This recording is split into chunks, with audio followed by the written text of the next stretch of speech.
Matthew Allison, my dear Hello. friend. Oh my goodness, it's been far too long. How are you, Yes. Matthew? Great and But how are well. you, Good Matthew? to You've see been you. doing all right. And thank you. I've been interested in trust lately, so I appreciate you willing to discuss that. But how are you, Matthew? Likewise, I'm glad you brought up the topic. I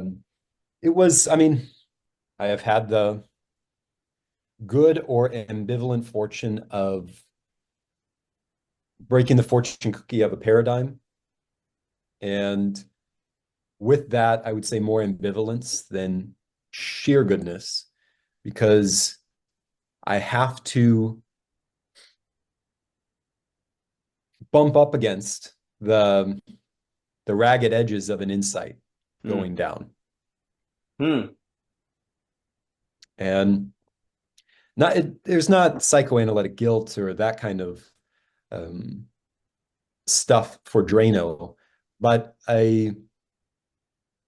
as Peterson would say, a call to adventure. Hmm. But what I would rather say is a moment where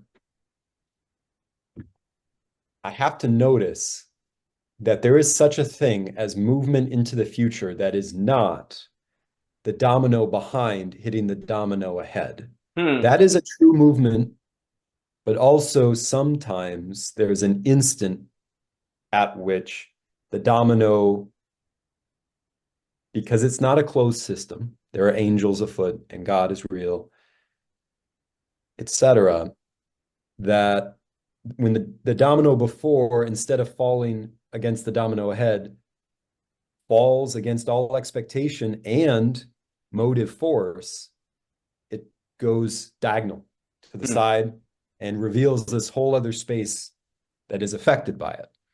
And that's pretty much what's been going on inside and socially in this last month. Hmm. And we will see what fruit there is of it.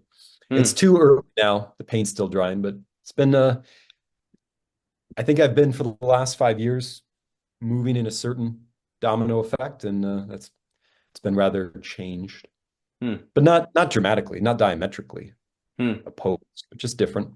Hmm. I think life is really funny in that sense of, just a thought that comes to mind, where you Please. kind of, as you get older, in a way, have to create sequence. Otherwise, you can't, there's this one side where routine can be problematic because you become robotic, but there's another Hmm. sense where routine is inevitable, where Hmm. there's just because you can't rethink everything every day, right? Nor can you Hmm. rethink, okay, this is working. It's Hmm. helping me do X, which I have to do, and I need to be able to do X reliably. So you just kind of do the sequence. But then what's very interesting is suddenly you're doing the sequence and bam, something from the side hits. Or along the sequence, something opens up that was not expected by the sequence, but is there, and you find yourself having to make choices about those things. It's a very delicate thing because if you're too married to the sequence, then that can actually lead to, well, it can lead to pathologies, idolatries, totalitarianism, Hmm. these extremities. But then there's Hmm. another way where there's a wisdom in saying, well, I don't want to give up the sequence lightly, precisely because it has taken care of so many things along the way. Sometimes you have to change the sequence. It's not like not something is not given anymore. The boss is closing the business, Hmm. or it turns out that the boss is not, doing what you thought it was, or someone offers an opportunity for you to say buy the business, but that Hmm. may not be what you're supposed to do. So you find yourself having to make a choice. But there are Hmm. other times where the sequence opens up to something. And then also, it's not all, I think sometimes, honestly, sometimes there's a lot of emphasis on taking the opportunity. It's like Hmm. definitely good, but actually sometimes it's not so clear. Like it's Hmm. almost like it can be a 50-50. It's like, well, yeah, maybe going this new direction is good, maybe Hmm. not. Maybe this change is good, maybe not. And there's a certain sort of discernment that comes up. But I throw it back at you with just any thoughts. I think this is something that happens as you get older that's not always something you're prepared for or even discussed, where the domino goes in a different direction. And then what's kind of the adequate way to respond to that? Sometimes people talk as if it's always obvious that you need to go the direction of the domino or in the diagonal, and not try to return back to the linear sequence, while other times there can be an over assumption that just going with the sequence you've established is the best course of action, when that's not always so clear. I think those are tricky spaces of like life that are not always explicated in ways that they should be. Indeed. So I think there's a developmental theory that we can pipe around this flow of thought. So growing up, we're given schemas, right? At a young age, we're given a schema implicitly through, oh, we have walls. Our house is a sturdy thing, which need not be the case. Right. So if that is the case, then a particular schema is being ingrained rather than other possible schemas that could have been ingrained. Then you have explicit on top of that implicit, where we don't put our elbows on the table when we eat. Okay, that's an explicit schema that is set before you, like an ordinance or command. Well, is this going to be a tree that this is a tree either way I'm eating from? Yeah. But is this one that I'm going to learn from? So now learning becomes an exposure, as opposed to, oh, I happen to be in these four walls. Now learning is an exposure. Oh, this thing's set before me. I can simply obey, and the tables don't go on the elbows don't go on the table.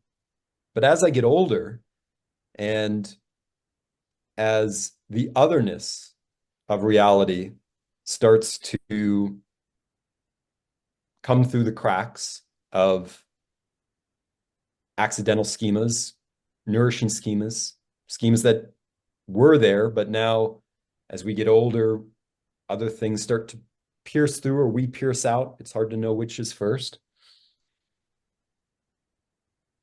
I think sequence then becomes a reflective possibility. Well, my neighbor's kids, my friends, they get to put their elbows on the table, proverbially speaking. I can't, or I'm not allowed to, or I'd be ashamed if I did. But mom and dad aren't here at this table. I'm visiting. But I'm a visitor. Do I need to be myself as a visitor? Schema included? Or is it in the nature of being a visitor at someone else's house to, like, you put your boots at the door, put your schema at the door, and for a while adopt their schema? And you know what? It didn't kill me. I guess it wasn't taboo. It was a sort of taboo. But now I have to deal with the fact that some things are put forward as granite, but in other contexts, they're wool. Well, which is it? Must it be one or the other? Is there a third thing which is neutral that decides? Am I the arbiter? Is my teacher the arbiter? Is my dad the arbiter? Is God from the Bible the auditor? Why don't they talk to each other? They seem to, but they don't all agree at every point in time. And since they don't agree at every point in time, there are some points when my mind wants to put the conceptual elbow on the practical table. And either one is perplexed by that or one is numb to that. But as we get older, time does this thing where it bottlenecks reflection, I think. So one of the ways this is captured, I believe, in our time is people leave home to go to school. Yeah. Well, why did they go to school? They've been in school for 12 years. I think it's because primarily they're not going to school. They're going into this codified neutral space that will allow them to deal with all those cracks in the accidental walls that delivered internal and external schemas for the previous 18 years. And it is there where they're allowed to not only practice their domino sequence, but see a bunch of other domino sequences of a peer group from different places. And then in the course of going through courses of a lot of dead ancient theorists that they will never meet, that have no direct relationship to what they will practice when they leave in 4 years, they are taken up intellectually out of their domino sequence, given this archaic language, even if it's Freud or whomever, or even if it's an engineer, calculus is quite archaic, really, it's Leibniz. That allows them to have all these diagonal possible routes they could take their life in. Oh, I could be an engineer over there, or I could be a counselor over here. I could be a nurse. I could be. But because they have so much time ahead of them, it's an odd thing. Like all those 4 years are meant to be either a sequence of I've made my decision before the 4 years starts and I'm riding it out, so I end up with the degree I wanted in the beginning, or those 4 years are changing degrees, changing ideas, growing, and then leaving with nothing. The same thing you started in with externally, but you're supposed to have these new internal schemas that will allow you to adapt anywhere. Cosmopolitan, well-roundedness. Which is better? I don't know. But either way, as time stacks up, it seems to be the case that a person will every now and then run into smaller compressions of time that have within it this stacking of, well, it's not 4 years that I have to decide, it's a shorter period of time. And the decision means more because I don't have as much time ahead as I did then. And through the course of my life after college or after that neutral place, I've met more people and they mean more to me now. And in ways, practically, we're bound to each other. So whatever I decide, even if I choose not to decide, it's going to affect them directly soon. And even if I choose to ignore all of that and play ignorant, all of that will affect them soon. And so the urgency is met with how it's going to ripple effect down in that stacking through your body, through your social network, through your value to society. All of that stuff becomes so much more real, and the walls are so less thick. They're thinner. Now, some people call that freedom, positive freedom, but I don't know what to call it yet. But it is real. That was very, very well spoken. First, what you were saying about college is having this sort of investigation of the cracks and learning how to kind of think in them with these different schemas for decision making. I think as a note, I think the best conversations, or what some people call dialogos, or what we're doing here, is a kind of replication of that. And one of the things that happens is if you don't have that throughout your life, you get out of the habit. And I think when these moments come at you, like you're describing, it becomes even more difficult, or more likely that they don't go well because you're out of the habit. Also, I think you're pointing to something extremely important, which, in my opinion, education is a lot more about this kind of decision making than it is getting a job or an occupation. Because I've heard, maybe it was Dalio, he said there's a difference between choice and decision. We make millions of choices in our lives, ice cream, vanilla, whatever, but there's a few times, maybe 12, I don't know, 18 in your life where you make decisions. And decisions are what you're describing. These moments that arise that have this particular sort of, wow, there's going to be ripple effects. Wow, it's not obvious what I should do. And it's going to have some sort of changing of the course, but it is not obvious even how, or to what effect, or what the second or third or fourth order effects will be. I really do think that education is honestly more about that than almost anything. I don't want to say it's just that, but like when you think about philosophy, like at the end of the day, what is so much of these practices about other than having preparation for this moment where all the things you talked about don't perfectly fit, and yet going through the work of them somehow makes you more equipped for this moment. I think that's exactly right. I've called it the absolute choice sometimes, as this choice where the choice itself is its own grounding, because it is not clear what ground it stands on. Because like you said, Father, God, Bible, Freud, philosophy, they all have different ways of speaking. And it's not that they don't necessarily have anything to say about the choice, but that they say parts of the choice. and you've got to put them together, and it's not clear how, or even if you do the right course, if other people will necessarily understand it. And actually, I think I'm actually very glad that we're talking about this, because I actually think this is the key test to trust, because, I've been very interested on trust, and the way it's very interesting. You were making that example with the elbows. So I've been listening to a lot of business conferences and kind of presentations on trust. And if I were to give you the metadata on what I have gathered from how you create trust in an organization, it's authenticity, vulnerability, and the trust in task. So you tell me to do something, I'm going to do it, right? Vulnerability means I'm able to open up to you, and authentic means I'm supposed to be my true self, right? Here's the problem. This is kind of the funny thing. What does it mean to be authentic? If you go into the house where you grew up never putting the elbows on the table, then being authentic means you don't do it. But actually, it might be better in this situation to put your elbows on the table, because they're going to see it as rude not to. One of the great ironies is that I find very often some advice that in the business world is seen very practical is actually very abstract. Whereas philosophy that can seem very abstract is actually very practical, because it asks, how? How are you authentic? What does it mean to be vulnerable? Like, another thing that I've noticed is a lot of people think being vulnerable means I tell you when I'm mad at you. This is really hard for me right now, but I think you're doing a bad job at work.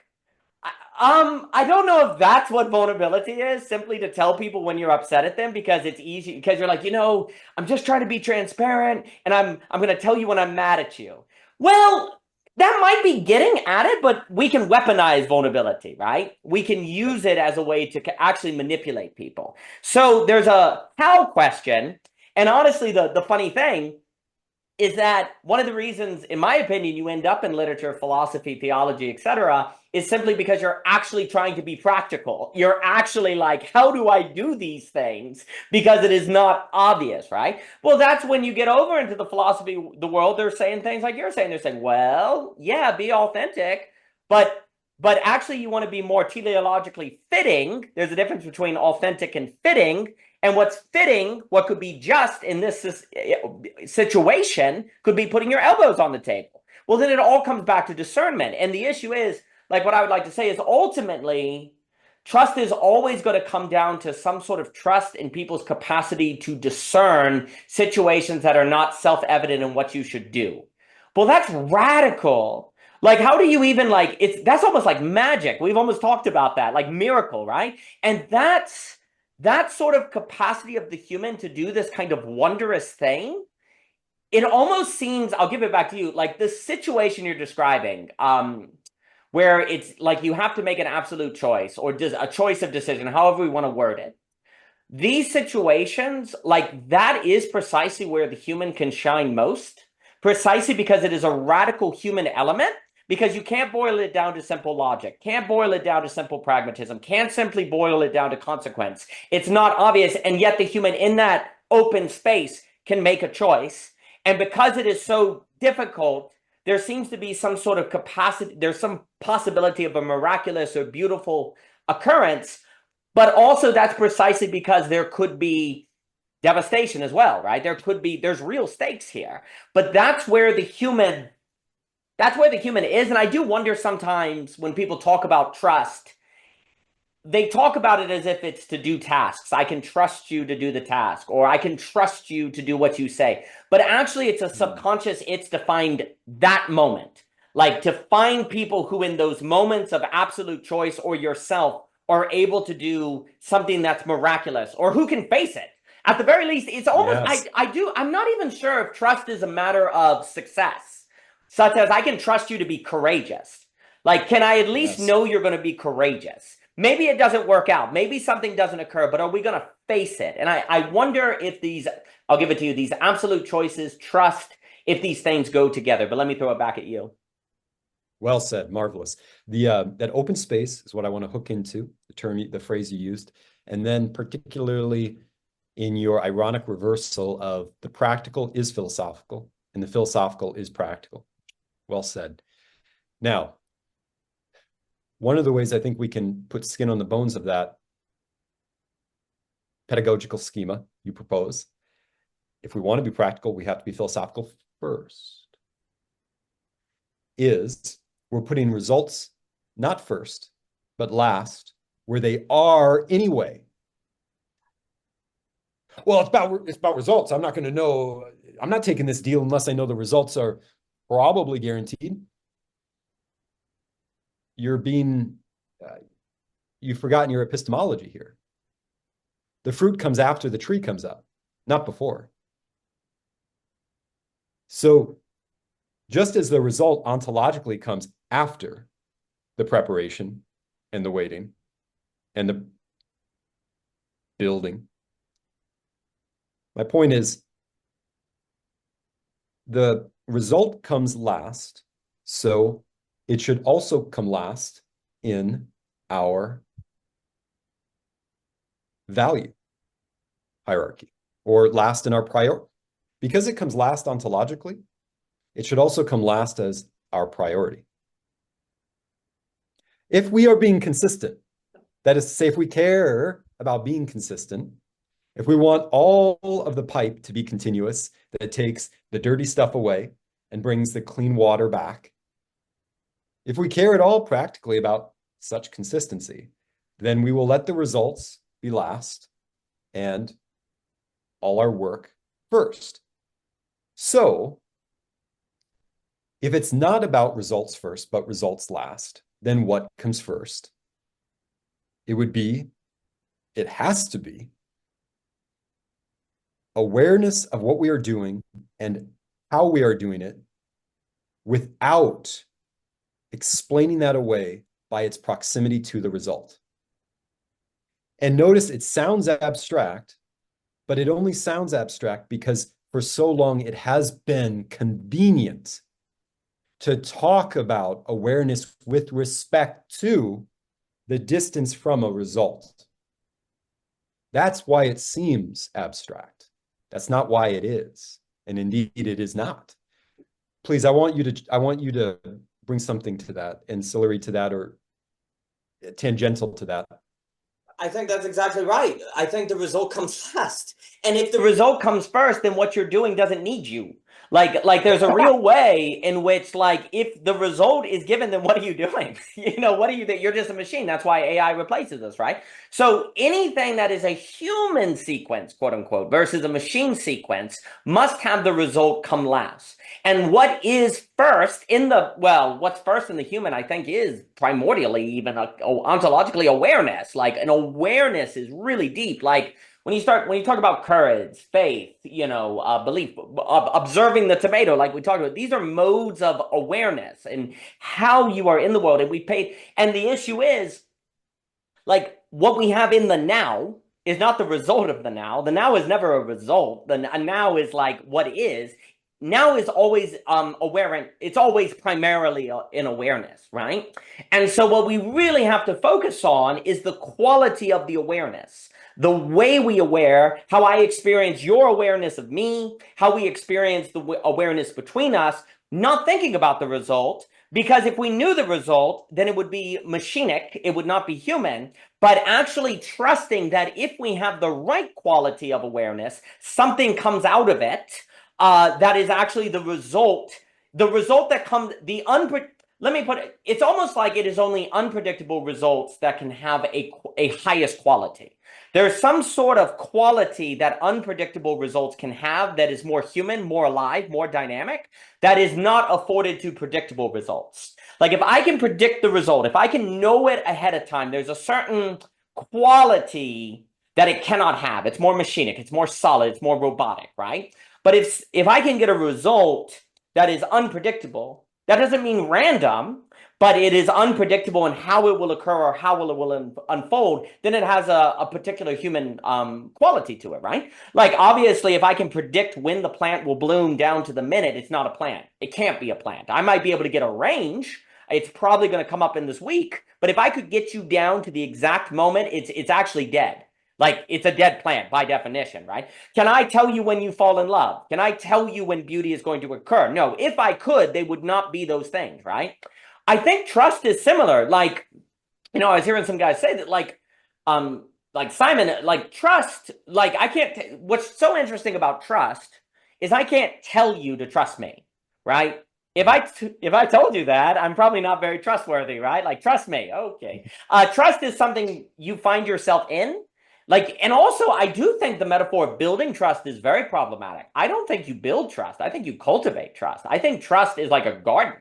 There's a sense in which you build trust, but no more than a sense of I build the fence around a garden, no more than I build the tools to use, but it's not primarily a built thing. It's more of a cultivative, qualitative thing, right? And I think attention is the same.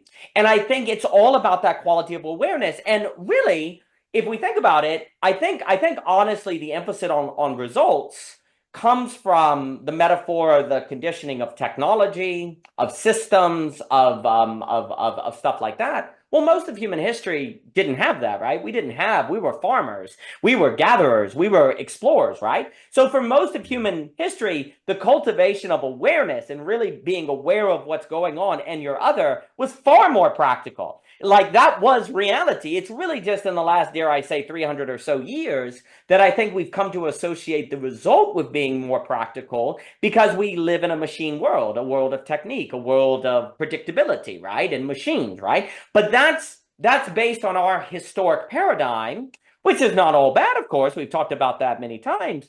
But what has happened is we don't realize that it has captured our notion of what is practical exclusively. Now, if it was one kind of way to be practical, there is something beneficial of being able to have a general sense of what the weather is going to do or how to get to the store. That's fine.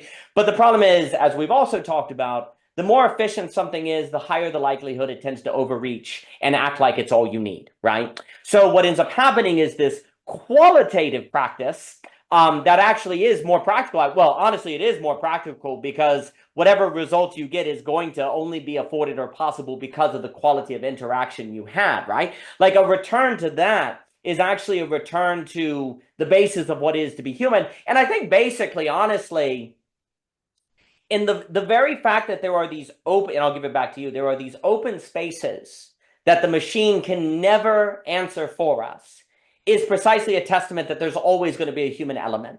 Like there always is going to be a human element if we care about the qualitative at all still. And if we don't, we're dead. Like even if we walk around, we become zombies, right? Like the very open space that is always ultimately unpredictable and it's not reducible to prior logics and must be discerned in means there's always a space for the human being, right? So funny enough, in the very difficulty and hardship and confusion and wondering of the absolute choice, at the same time, that is a space that is a testament to the inevitability of the human, if qualitative is going to matter to us.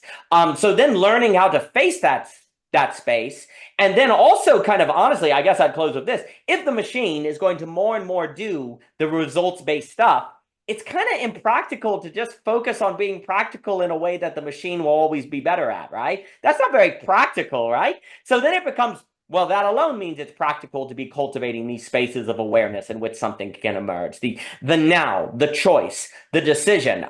Simply from the pragmatics of realizing that that's where the human has its stand. That's where the human has a role. But that means we also have a role in navigating relations between different people who grew up in different backgrounds, who misunderstand one another. And it hurts to misunderstand and misunderstand. It's like what this means, like, is that we have to get good at understanding misunderstanding.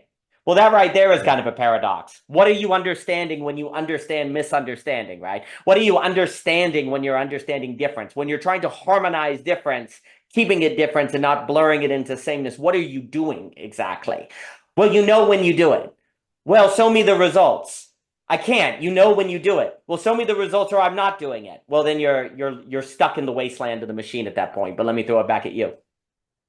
So as Jesus said, the kingdom of God is not over there, not over here, it's inside. So too, when we speak of trust, I think in these last 300 years, as you rightly pointed out, through the medium of technology and its rapid sophistication or development, human beings have a developmental theory. Technology also has its own arc or two. At any rate, through these last 300 years, I think one of the controlling metaphors that we can become asleep into and move in somnambulant sequence, is that trust is the other becoming an automaton when I turn my back. Mm. Which is to say, Ooh. yeah, which is to say, I trust that when I can't see you, in other words, when I've turned my face away, you will do what you say you will do. What they haven't mentioned is what I've pried out of your teeth, what I've given you the language and formula and schema to repeat after me. I put you into that verbal corner. Now, you've said it. However you said it, you said it. When I turn my back on you and I no longer face you, if you are not an automaton running on the protocol of what you said you would do when I'm not there to observe, then you have betrayed my trust. And why should I believe what you say you will ever do next? You've got to now earn my trust. Well, how am I going to do that? Well, you're going to do that by, so long as I face you, when I give you my attention, you better start being an automaton. You better start doing what I would expect if you were the kind of person I think would be trustworthy. I don't believe that when I turn my face away from you, you're going to do any of that.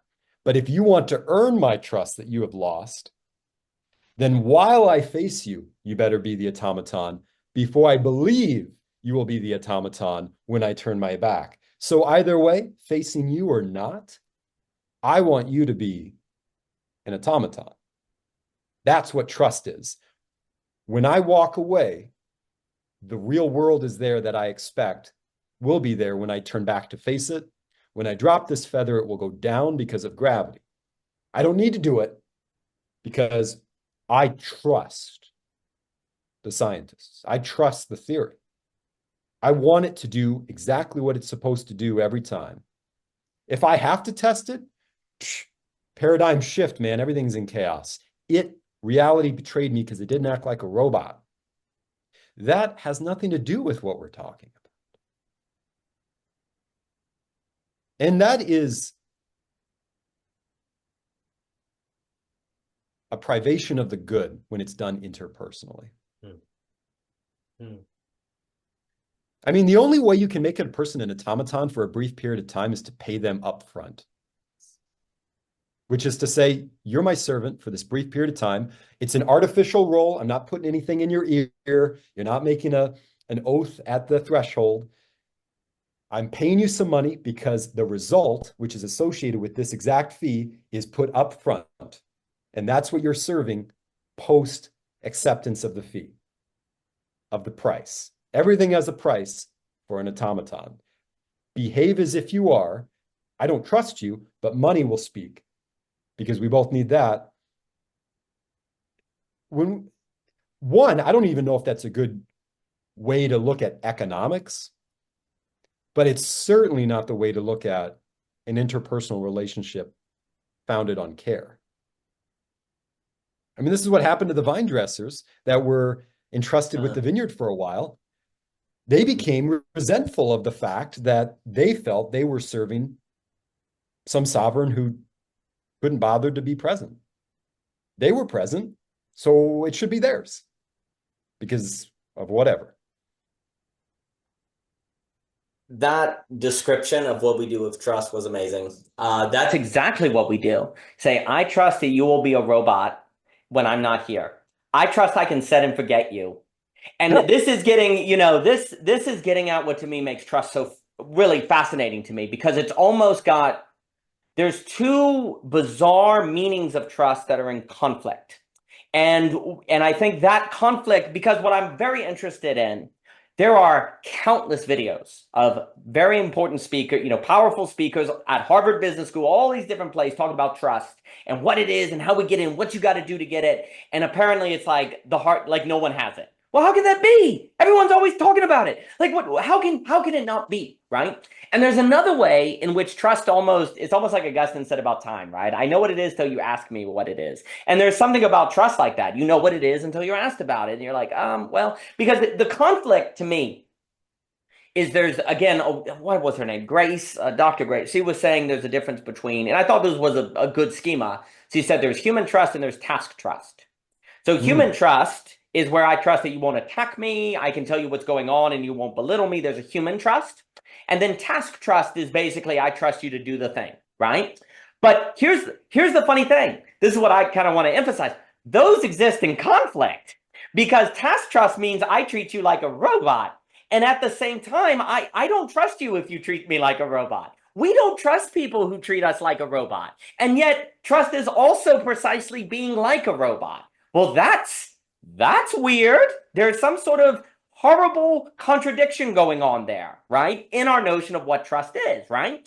Because I think also what you were bringing up on pay is exactly it. Like, most people go, okay, I'm being treated like a robot, but I'm also getting paid, got to be paid, that's okay. What's very interesting is, from what I can tell, the more higher up the organization, the more trust goes away.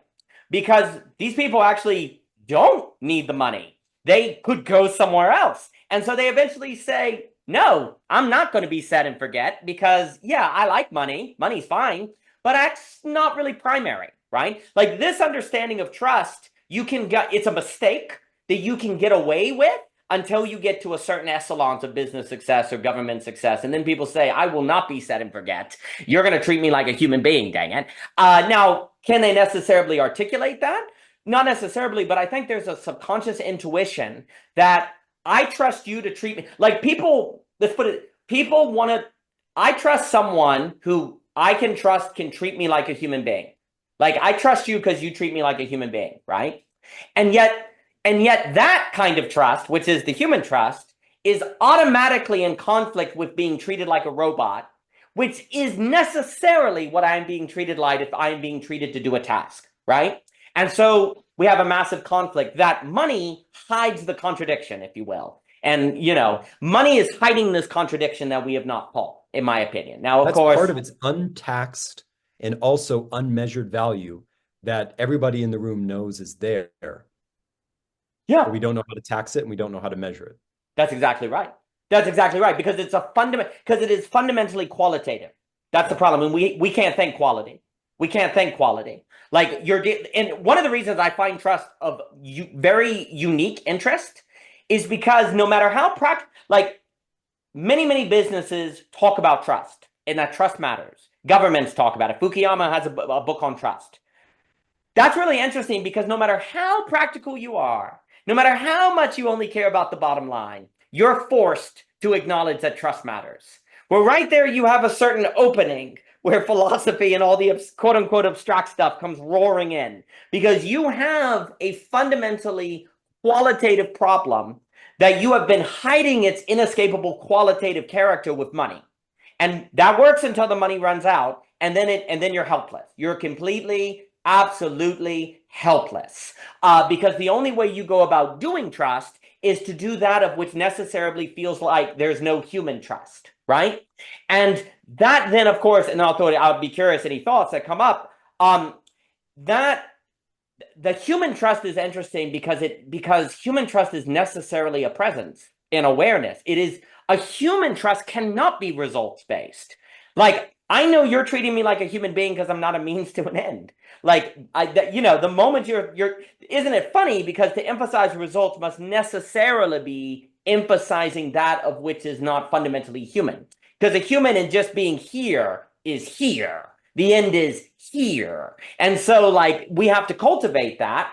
But us not thinking that problem is something I think we've gotten away with because, again, money is kind of hidden it, right? Like money has been hiding it. So it's a fundamentally qualitative problem. And then I guess let me say this, and then I'll give it to you.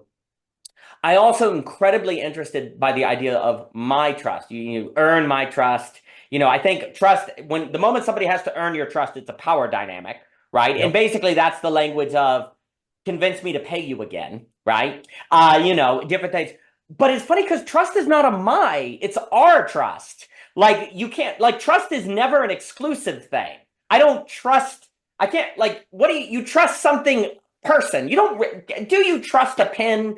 In a way, I trust it's going to work, but not really. It's more facticity. It's more like Heidegger's doorknob when it broke. Let me put it this way. When the pen doesn't work, you don't mend anything. You throw it away and get a different one. Trust is something you mend, right? Like if it's broken, you try to mend it. So I don't really think we trust objects.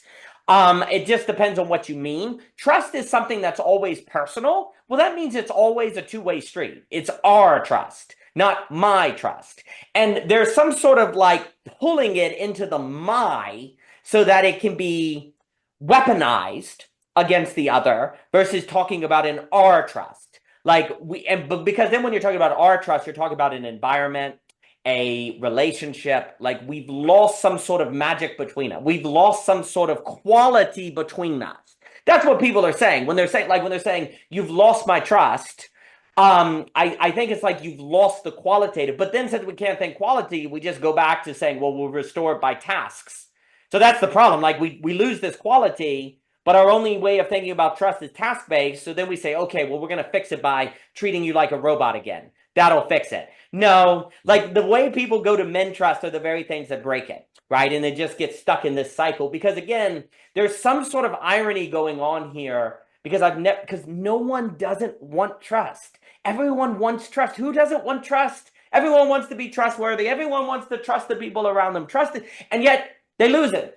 And yet it's gone. So people intend to get something and then must be acting in a way to destroy that thing that they want to get as they go about getting it, right? Precisely because it is something that people aspire to. People want. You want. I've never met leaders of a business who say, we don't want trust in our organization. We want to get rid of it as much as possible. Everyone's trying to cultivate it. And yet, in the very efforts to cultivate it, there's some mismatch going on that is leading to the inability to cultivate it. So that's another kind of irony, but let me throw it back at you. This may sound Hegelian because I want to talk about limits in relation to what you just said. Thinking to the limit so as to know the definition and where we are between things. So in the context of how do I know the sheep from the wolves in sheep's clothing? Question of discernment at some level. Regardless of the motive, a person could ask that because they want to know, am I a sheep? Am I a wolf? And don't know it yet? Is that in my heart? Am I of a certain theological persuasion that I think it is possible within this heart to be one of each? Blah, blah, blah, blah, blah, blah, blah, blah. We're not given in the gospel that answer of what their motivation was when they asked it, but we can at least say it was a question of discernment. The Lord said to them, you will know a tree by their fruit. What I want to focus on is the verb. You know a tree, not by its bark, not by its sapling, not by the period of time it takes to acclimate, but you know it by its fruit.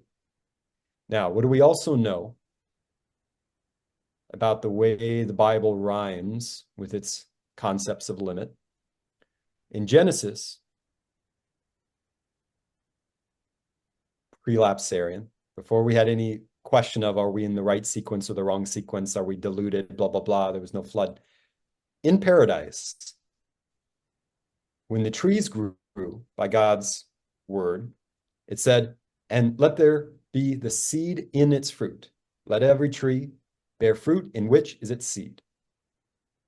So the moment there is fruit to know the tree by, you already have in the center of that fruit the beginning of the tree, which is a reversion, a full circle to its most primitive, compressed, unsophisticated primitivity. It's barely nothing, or excuse me, it's barely anything when it is altogether itself. That is the fact of the fruit. Because the fruit happens to have the seed in it. It's repeated in Genesis. This is paradise. The limit of the thing is its beginning, and the beginning is its limit. The moment we have it all together, and you can say, I know that tree because here the fruit is, at that very moment, you have barely anything of the tree by necessity. Yeah. So what's the point? Well, if I am so afraid and ashamed, maybe ashamed is the word. If I am so exposed to that middle between seed and fruit, if I'm so self-aware and exposed so as to be ashamed of my passage through the middle as the tree is growing, as I Psalm 1, right? Before all the blessedness of the Psalm, when I'm growing and not yet fully divested of chaff, when I'm there and I'm feeling all the tight edges of that deepening insight into who I am becoming. If I am so ashamed that I want to disappear into the result and jump ahead, or call faith an irrational leap and pair this dichotomy of what I can know, what I can't know, and what I can't know is faith. And really what that is it's a Super Mario or Sonic the Hedgehog speed run through process to result. Then what I've just done is put myself in a horrible point space loop of fruit that I know myself fully by as tree, but in that fruit is the seed of its own nothingness. That is what I am stuck in if all I can bear is the result. Literally, though, because you have nothing to share with anyone else interpersonally if all you have is the result. There's nothing to share. There's nothing to sacrifice. There's nothing to aspire to. It is fully known by that fruit. All relationality is canceled in the totality of that.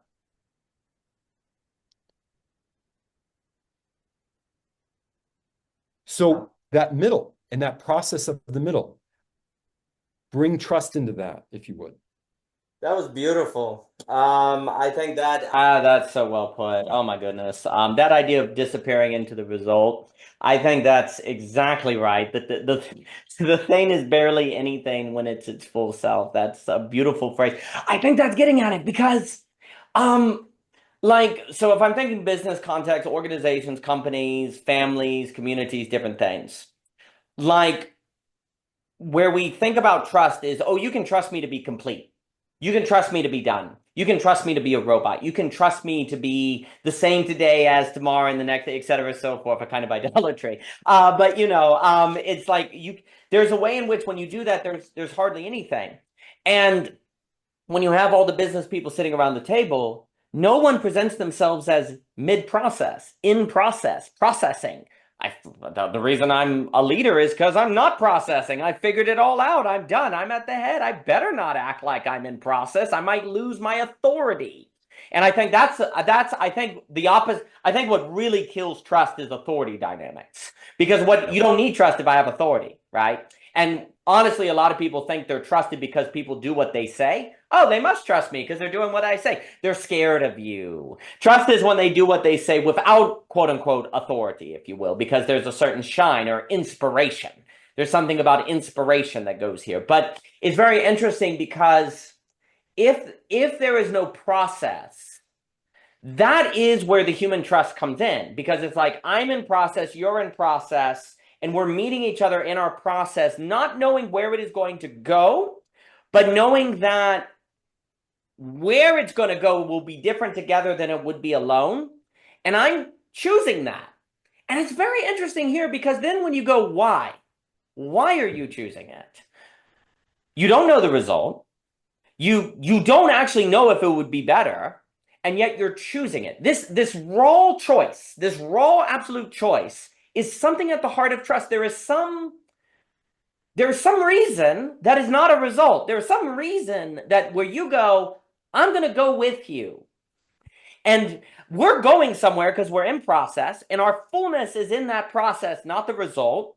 And yet, if I told you, hey, I'm going to join in you because, I'll make 100K more next year. Oh, that's why. Okay, that's cool.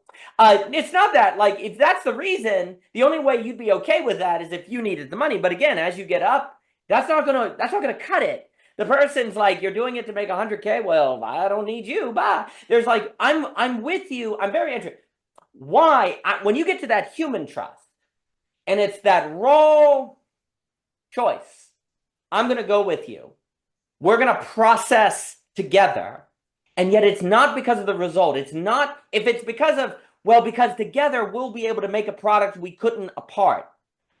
I don't think that's strong. That, I think, becomes threatening to the trust because it's contingent on the product, right? Yep. Like it becomes contingent on, and then you become suspicious because if there's failures in the project, you start looking over. It's like, I thought I could trust you and we're not getting it, right? There's a paranoia that sets in. That seems to be a recipe to destroy trust, right? So a strong trust is one where you say, I'm going to process with you. I'm not a finished product. I know you're not, so this is risky, but I'm going to process with you, be a process with you, but it's not contingent on the result. Why? What is it we're doing in that absolute choice? What is that choice?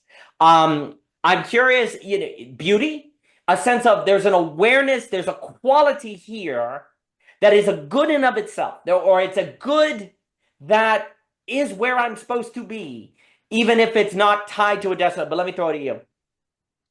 Here, I like that we're bringing it to quality, but here I think we also have to separate the wheat and the chaff within quality. Sure. Yeah. So, for example, that word can be hijacked by a capitalist. And what I mean by capitalist here is someone who presumes alienation. Mm. The moment I take spade to earth, I'm alienating myself with each scoop. Or alienating the earth from me with each scoop. Yeah. Now, when I add another person into this enterprise of finding a well, we're burying ourselves and all our future children into that alienation. Yeah. It's only bad to work. With that concept of alienation, that the moment we try to do something, there is mediation, and that mediation breeds mediation. And before we know it, we're full of simulacra. Mm. And the only way to get out of the simulacra is to bring our necks above the water of the means of production and control it ourselves. Be revolutionaries, but then we have to be paranoids to keep it. Yeah. And if all I'm doing is usurping one person so I can have their job, even if it's the highest point, I'm still working. And working's bad because working alienates. So even if I'm not Christian, but I'm a full-blown Marxist, I still believe in what Jesus said when he said, he who would be the greatest among you, let him serve all. You just won't think, you just won't think that you're doing it while you're doing it as you fulfill his word. Because when you get up there and control the means of persuasion, by the time you get there, you will have broken your back for everybody. Mm. Even as you despise them. Mm. So there's no way around it. So what do we do with this process, as you say? And I think, therefore, we have to interrogate quality because the capitalist will hijack it. Sure. As I use the word capitalist. There's nothing wrong with money per se. However, too much of it or too much thinking about it or concentrating upon it in a certain untutored, impractical, philosophically speaking way will allow us to forget that at its core, the thing that makes it so convenient is it's a numbing agent. Money so well lubricates the here and now in interpersonal transactions that it happens, we get through it so quickly, we're not even aware that it's happening. Yeah. These little transactions make us forget there is any space between desire and result. But and that's fine. It can be truly a meeting of two ends. That's the root of the word convenient. But since it is a numbing agent, if we don't practice the awareness that comes with the use of that tool, then we are the tool, not the ones using the tool. With that said, quality.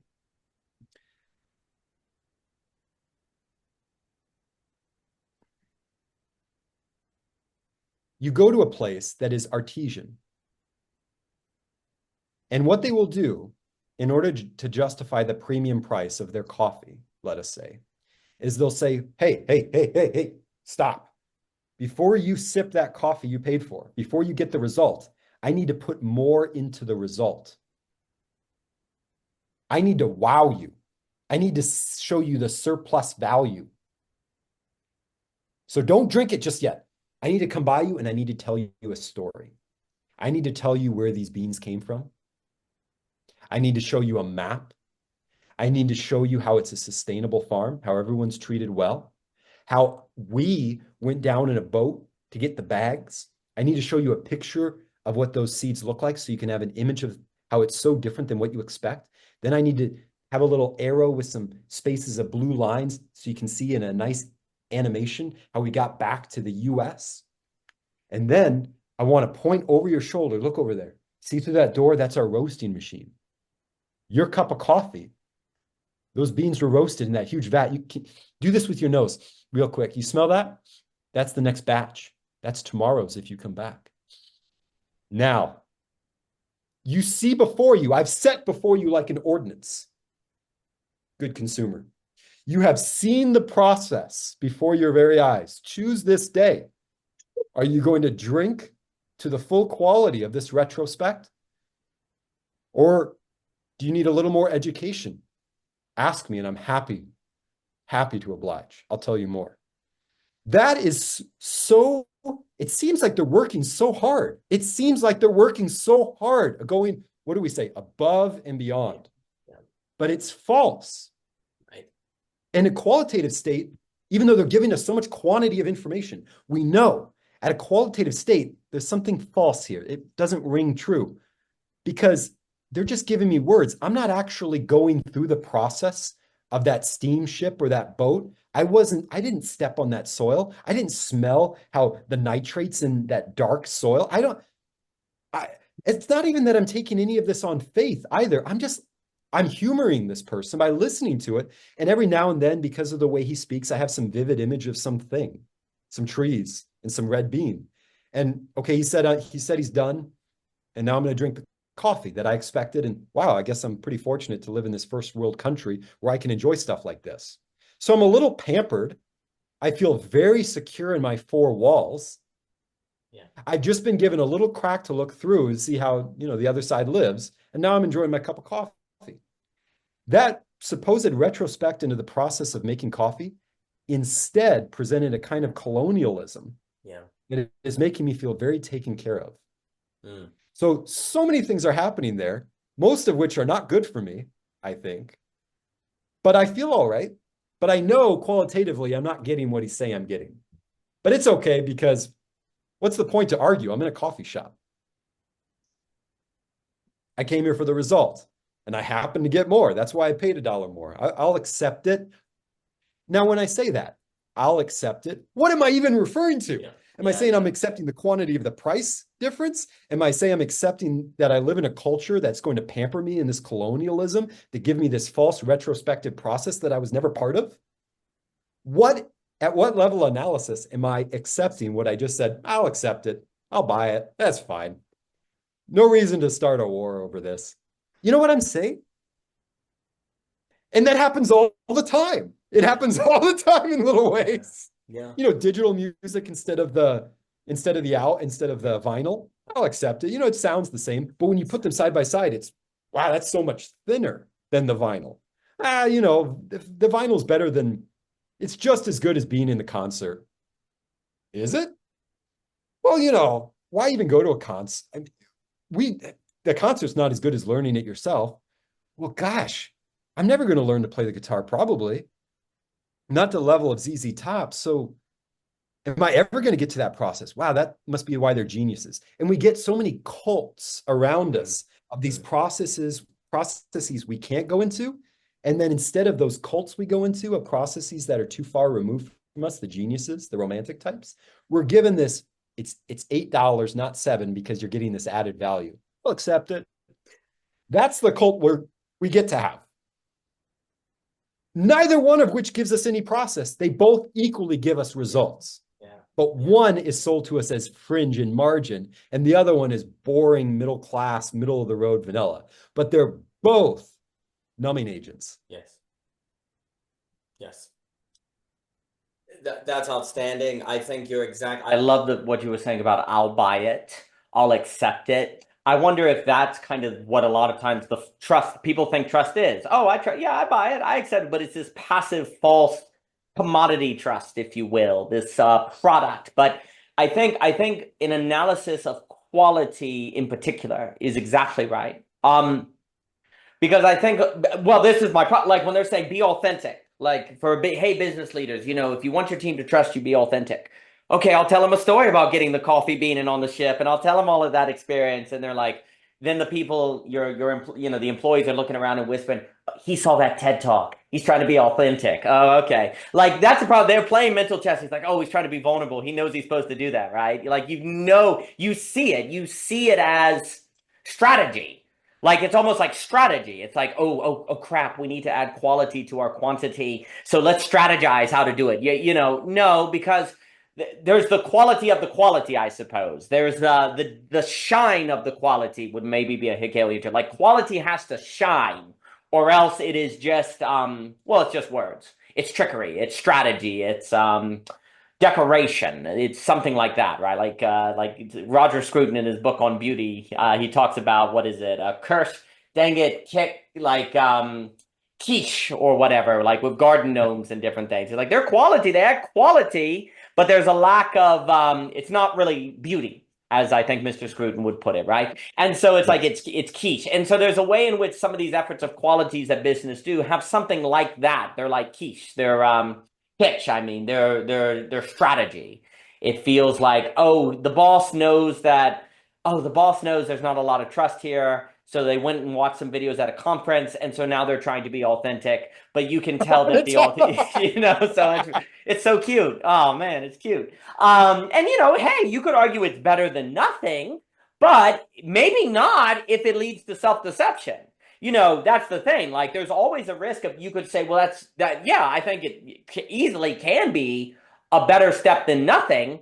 But any step you stop at can then actually retrospectively work to make the problem worse, because you now think you're authentic when you're not. Just like the 7D, you take one demon, 7 more come, right? Like, you really have to go all the way, or you could be worse off, right? I think there's something like Dante in that too.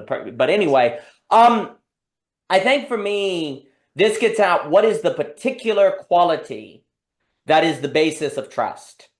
And I think it is fear. I think it is courage. I think it is like where you feel like I'm scared, but I'm with you. Like I face fear with you, right? Like there's something about we're going into the unknown. I feel the hair. I feel it. Dang it. Like we are going into some sort of unknown. We don't know that what's going to occur, but you're willing to go into the unknown with me. Like it seems like trust in this the quality of trust that is the human is you're willing to go into the unknown. Wow, wait, you're willing to go into the unknown with me? Oh, well, I'm willing to go with you. Let's go. And so you go. And then the trust is also, you've seen them. This is where the task trust has a role, because you've seen that they're competent in other areas. You've seen that they're able to do things. So then when they say go into the unknown, you can trust them because you need to show some technical, quote unquote, technical excellence, because you might encounter a mountain you have to climb or fire you have to make. So competence is important, but competence and task trust that is not used for an unknown becomes automatic, right? It becomes robotic. Like when everything is about being good at tasks for a preset result, that almost by definition is the automaton. The human is being good at tasks for the unknown, and that of which can't be known ahead of time, and that of which no robot could be programmed for, because to program it, the person doing the programming would have had to have known the unknown to do the programming. So there's a certain limit there, right? So there's some sort of the human is learning competence and capacity for the facing of the unknown, and so that's step one for trust. But then if you only stay there, just like taking one step toward the quality but not going all the way, if you take one step of task, you're stuck in the automaton. But then if you move toward we're going to learn how to be vulnerable, but then it feels, the more human trust, but then the vulnerability doesn't have a certain skill to it or a certain wisdom or knowing what to do with that, or if it doesn't feel like it's toward a greater purpose, it's just vulnerability for vulnerability's sake, that could be problematic because then it can just be people sharing their traumas for the sake of sharing their traumas, right? And that can be a bad, right? It can kind of have an emptiness to it. And then become very performative, right? Every week, everyone has to talk about their hardships for the sake of their hardships, and that doesn't really work. And yet it's another necessary part because if you're on an adventure and you're wounded or you feel like there's something wrong and that's not communicated, you could die. Like the risks are heavy, right? Like the team's going to break down. So there's something about, but there's something about ultimately trust has to be fully human. It has to be toward an unknown, a truly, not an unknowable, but an unknown. And that final quality, I almost want to say, that is the key quality is the facing of some kind of fear, is some kind of courage, is some sort of rising to the occasion with another person and doing it together. And then I do wonder, like, I guess a thought that comes to mind, and I'll give it to you. I don't know if intimacy and courage are connected. I think people often connect intimacy and vulnerability. But I wonder if now this is just an emphasis question, and I don't want to be an emphasis Nazi, like a grammar Nazi, right? There's a ditch there, but emphasis does matter too. I wonder if we've overemphasized vulnerability instead of courage, because there's something more stepping into in courage. Vulnerability can have a passiveness to it. It can have a certain saying, but not telos, not fittingness, right? But really, I think intimacy and courage are what are connected. Now, courage, by definition, requires vulnerability because the reason you're courageous is because the thing can hurt you, because it is a threat. So let me put it this way. Courage entails vulnerability, but I'm not sure if vulnerability entails courage. And I think that always, and I think that intimacy and trust in this highest way is more connected with courage as a sublated vulnerability than just vulnerability. I'm not sure. I'll throw it at you. Yeah, so I have three images in sequence that relate to this juncture that you point out between intimacy and courage. And I agree with you. I think courage is more valuable here, qualitatively speaking, than vulnerability per se. So the first image is two people looking each other in the eye. We call this trust, even a vulnerable trust. And I think looking someone in the eye and them looking at you evokes something of the moment, the instant. You're holding time together in the place where you see everything and you see nothing except that others seeing nothing except. You're seeing nothing except, they're seeing nothing except. So what could be you just looking around like Abraham's feet, go to the height, go to the breadth, the north, the east, the south, all that your foot will touch. This is the land that I will give you. Walk it up and down, survey it. Doing that, we do that with our eyes every day. We're Abraham with our eyes every day. We can look wherever we want. That is possibility of an aim. To narrow that into another type of infinity where you and that other person are holding eye contact and it becomes that infinite mirror back. That is an evocation of the instant and it's with another. Now, that can go wrong in the sense of if one person stares and the other person doesn't, it becomes awkward. That person is staring at me. I know they have one or two different intentions, probably. Yeah. It's a weird way, this vulnerable state of looking at. If the other person's not willing to also look at, and you hold that vulnerable posture of looking at, you now are interpreted as basically an automaton. So that line between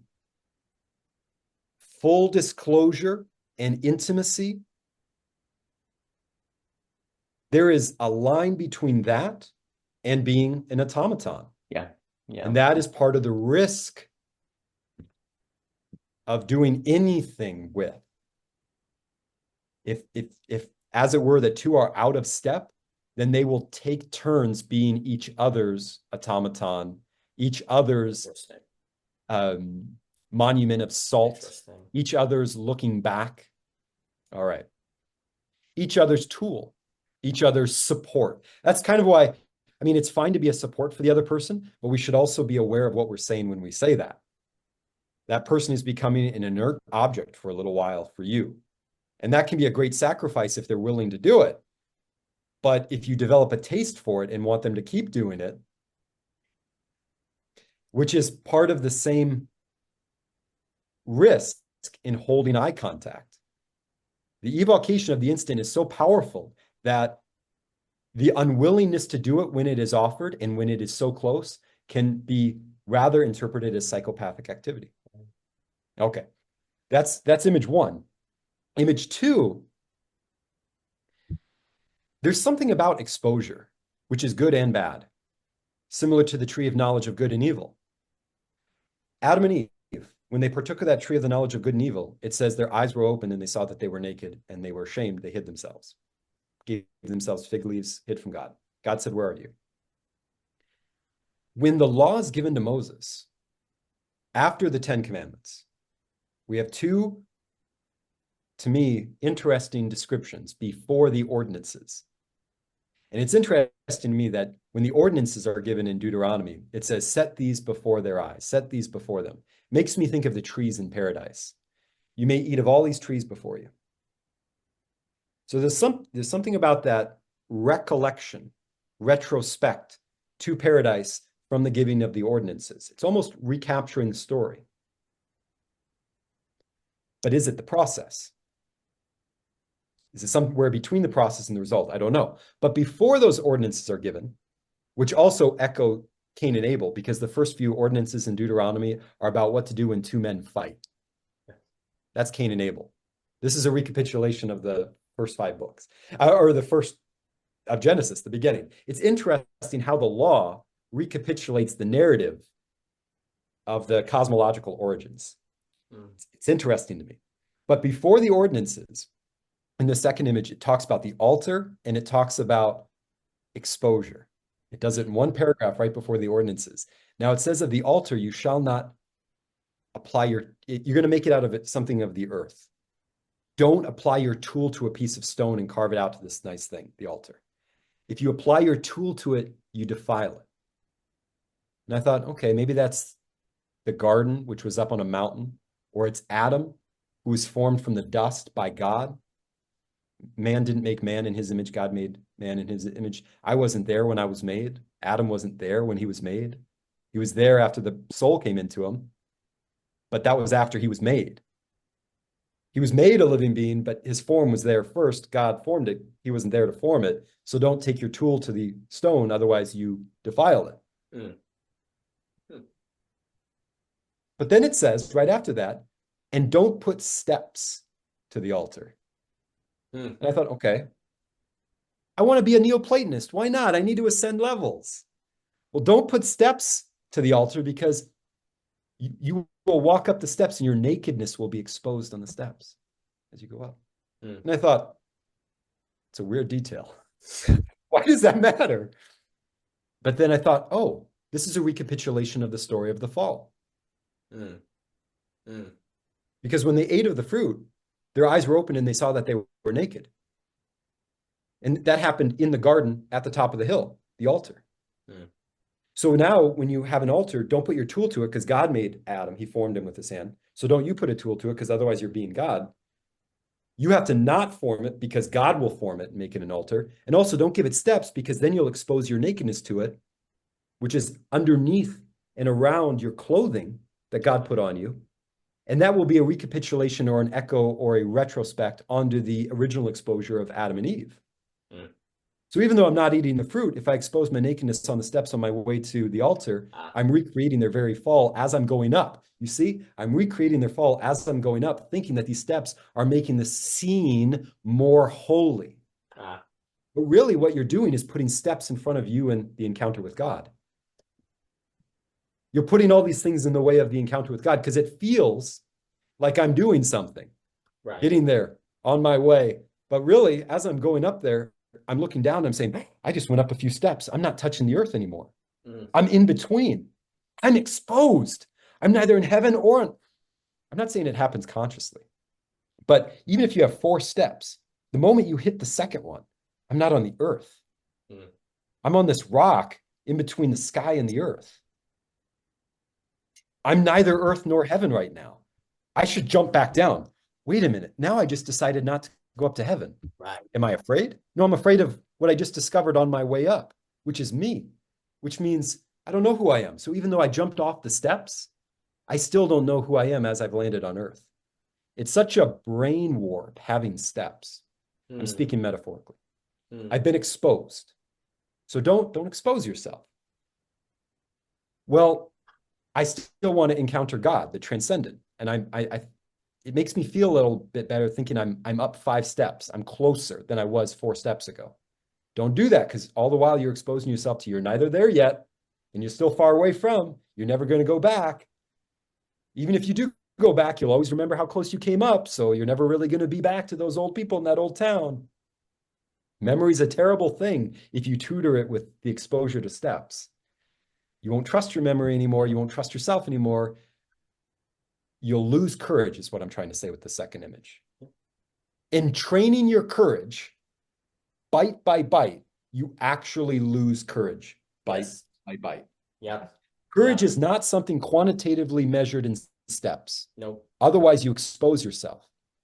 You have to just say, I'm going to the altar, which is not a series of steps up, because I believe that if I don't limit God's willingness to meet me there by putting steps in between him and I, so I can, I'll just meet God halfway. Well, what is that saying? Really? I mean, to God, what is that saying? I'll just meet him halfway. I'll save him the trouble. Really, it's like I'm saving myself the trouble of something and hurting myself. Yeah. But by not putting those steps there, I am believing that he will meet me if I go there without the steps. And that is a little crazy. In other words, the only thing that's going to get you there is a moment of courage, not incremental steps of courage, a moment of courage. Yes.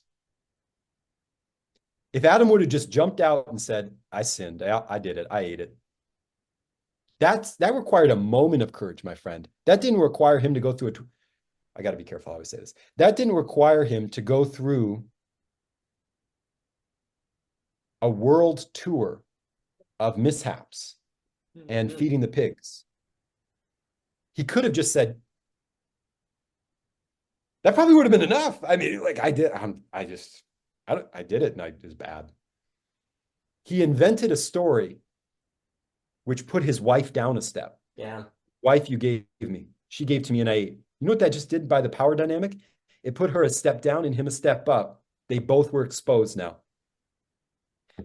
So a moment of courage versus incremental courage. And then the third image is, and I think this relates to quality, when Moses was communing with God before he went back to Egypt, tell Pharaoh, let my people go. God gave him some magic or some power, right? He said that rod in your hand, this is how it says. The rod became a serpent and Moses fled from it. I mean, let's look at that as a poem. The rod became a serpent, okay? The serpent's what tricked Eve, who gave me, and that it tricked both of us. And that new thing and all this. And Moses fled from it. Not bad. Yeah. We've learned something, right? We fled from the serpent. The end of that, the tree that you know by its fruit, is the serpent becomes a rod again in his hand. So from rod in hand to serpent on the ground to rod in hand. Okay. I'm fine with seeing that as a schema of stability, chaos, badness. I fell, put me back to where I was, put me back on the same step, order again. Okay, good. It is as if it never happened in the middle. What sticks out to me is, while that serpent's there, Moses fled from it. The Lord said, not what he said in Genesis, let there be light, and there was light. Which is very, let the rod become a serpent, Moses fled. Okay, it's a serpent now. Run from the serpent, we've learned from our mistakes. When Adam was in the garden, it said God observed him to see what he would name the animals. I don't know. God is God. I'm not God, so I don't know how to even talk about that. But right there, it says he observed to see what he would name them. Does that mean he trusted Adam? I don't know. I'm not going to use that word because I think that word belongs to the human. But there was something given. I'm more comfortable saying that. God gave Adam something when he did not step in between the animal and Adam and said, here's what its name is. As it were, he was like a dad over there watching his son play, try to play baseball just to see what he would do. Would he be a good sport? Does he have a good arm? Is he afraid of the ball? Just kind of no judgment, just kind of like just seeing, kind of curious. I don't know. It doesn't say what God felt. He observed him. There's something that I think about that, which has to be a gift. God didn't turn his back on Adam and say, okay, you're in my image. So when I turn my back, you're going to name everything and that will be its name. And you're going to do what I would have done. It doesn't say for David, a man after God's own mind. It says a man after God's own heart. So God was facing Adam as Adam was naming the animals to observe. So that's very interesting to me. I don't know what that means from the divine for trust. I don't know. That word doesn't seem to work for me from God's end. But it's definitely a gift. He's giving Adam something. So hold that in one hand. When we come back to Moses, looking at that serpent and the voice, which isn't the voice of, let there be light and there was light. Let the trees come out of the ground and they came out of the ground. Let the fish fill the water and it filled the water. It's stretch out your hand and grab the snake. But that's not all it says. It says, grab the snake by its tail. That's the element. He reached out his hand and caught it, and it became a rod in his hand. The element in there that breaks it like a parable for me is reach out your hand and grab it by the tail. I think you're supposed to grab snakes if you want to be prudent by the head. Yeah. So you can imagine Moses who has fled, God saying it will become stable again by your hand. So grab it. Okay.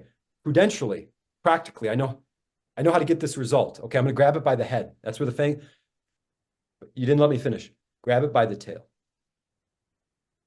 It can almost seem like, okay, I'm comfortable looking at that snake in the head because I understand that. It says in Genesis, he's supposed to lick the ground and his head will be crushed. I want to keep my eye on his head. That's where the promise is. I told you to grab it by the tail. Now I got to go around it. I got to and then kind of that thing's whipping and I need to catch it while knowing this is the most dangerous spot to grab it in. This is such a break of God, just let me go from it's crazy, it's chaos, back to the stability again. I thought that's what trust is, right? Getting beyond that as soon as possible so you can be back in the loving arms of the fruit of your trust. Ah, you trusted me. Here's your inheritance. Ah, you trusted me. There's the job you've been waiting for. That moment, even though it's just a few words in the text, imagine that from Moses' consciousness. There were so many steps of breaking down. Did I hear you right? You got the Adam had it so much easier. He was just told not to eat that one tree. You're telling me to grab the tail that's moving and flicking it. This is dangerous. At least the tree was inert that he could say no to. But it really wasn't because it was in the hand of Eve.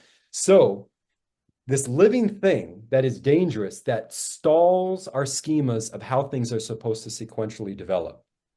For Moses in that moment of coming to terms with what God just said and preparing, steeling himself to do it, if he was going to do it, that I think is an eternity. It has the quality of eternity. It has that quality of a moment of courage. And even though after he grabbed the tail, it became a rod, so it was as if the seed came back in the fruit, bringing us back to where he was before, the fact that he grabbed it by its tail meant he broke sequence. And he knows it. He knows it because he faced it. He really did grab the thing by its tail. he trusted God, and he knows it. So even though he completed the loop and just died at the limit, the rod that was a rod now is a rod, and there was a snake in between, but we don't remember that because both ends are the rod. The fact that he grabbed the snake by the tail means that on the other side of the both ends of the rod, Moses is different. Moses made the transformation, not the rod, because the rod at the end is what it was in the beginning. But Moses is different. So it is courage. I so agree with you.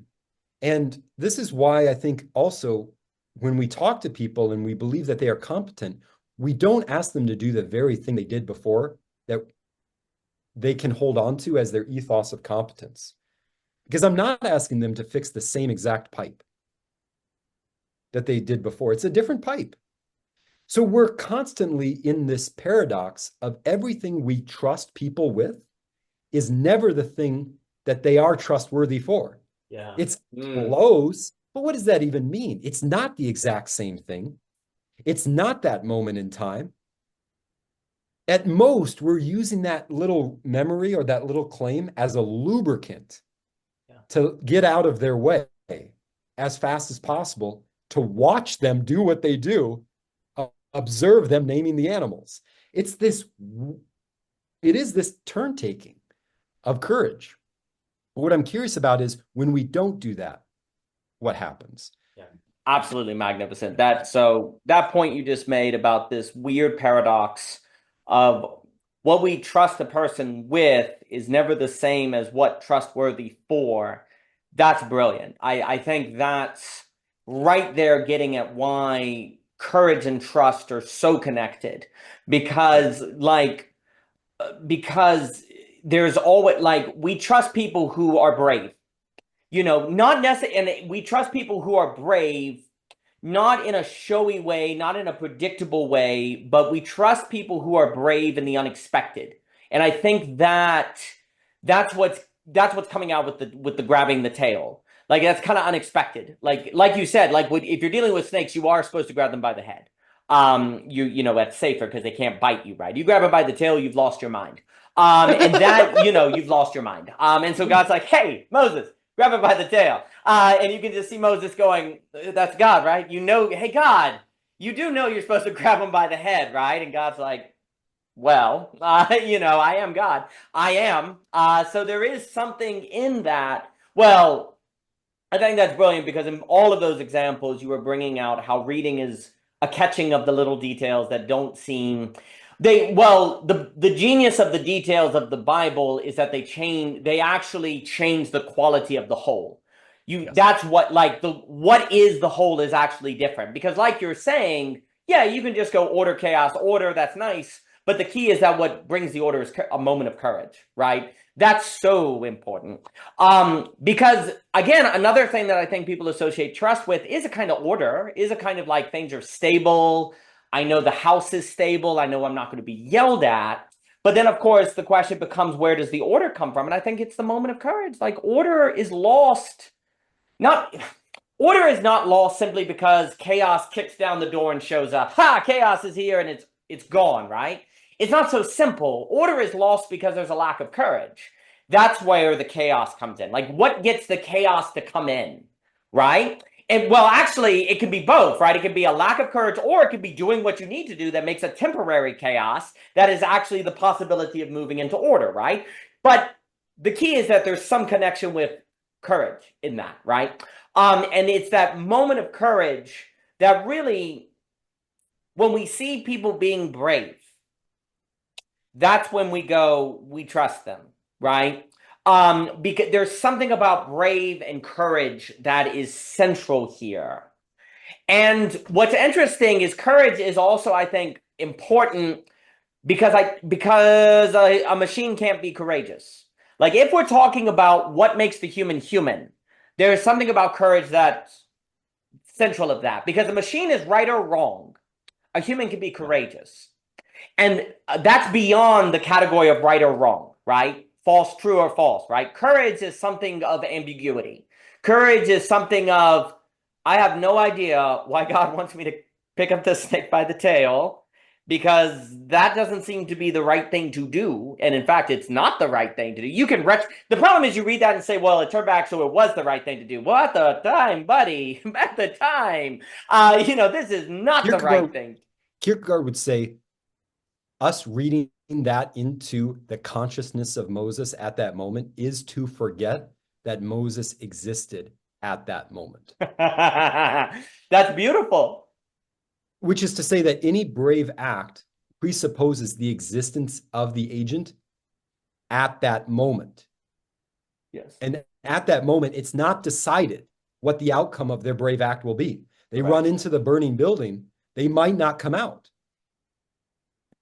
They come out with the child in hand, hero. Yep. But what Kierkegaard would say is we forget. We get on this magic carpet, he said, of going from one place to the other without touching the ground. We know the result. He came out with the baby. He's a hero. Well, what if he wouldn't have come out? Would he still have been a hero for going in? Yeah. We forget that the hero existed as he was stepping into that hot inferno. Yes. And that's what makes it brave, is that quality of the transition into. Yeah. I interrupted. Keep going. No, you did not interrupt. That's beautiful and perfect. I have called those moments flip moments, where like a train trestle, where you pull it and it goes either way. Courage is in the flip moments. Courage is entering into a flip moment where the outcome will change the direction the train went in, but it's not known which direction it will go before it occurs. And the fact humans can face flip moments is what makes us, is a distinct quality of the human. It's not what the machine does. The machine has to be programmed for flip moments, which then makes them not flip moments, but result driven, right?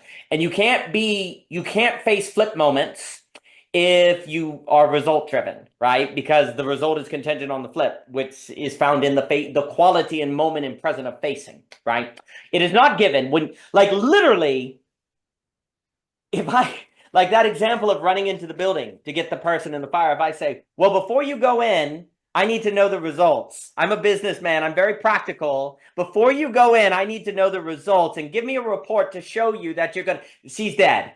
She's dead now. Oh, like you can't do that in that matter. Like literally a matter of going into a house is by definition, if it's burning, something where the result is not known, right?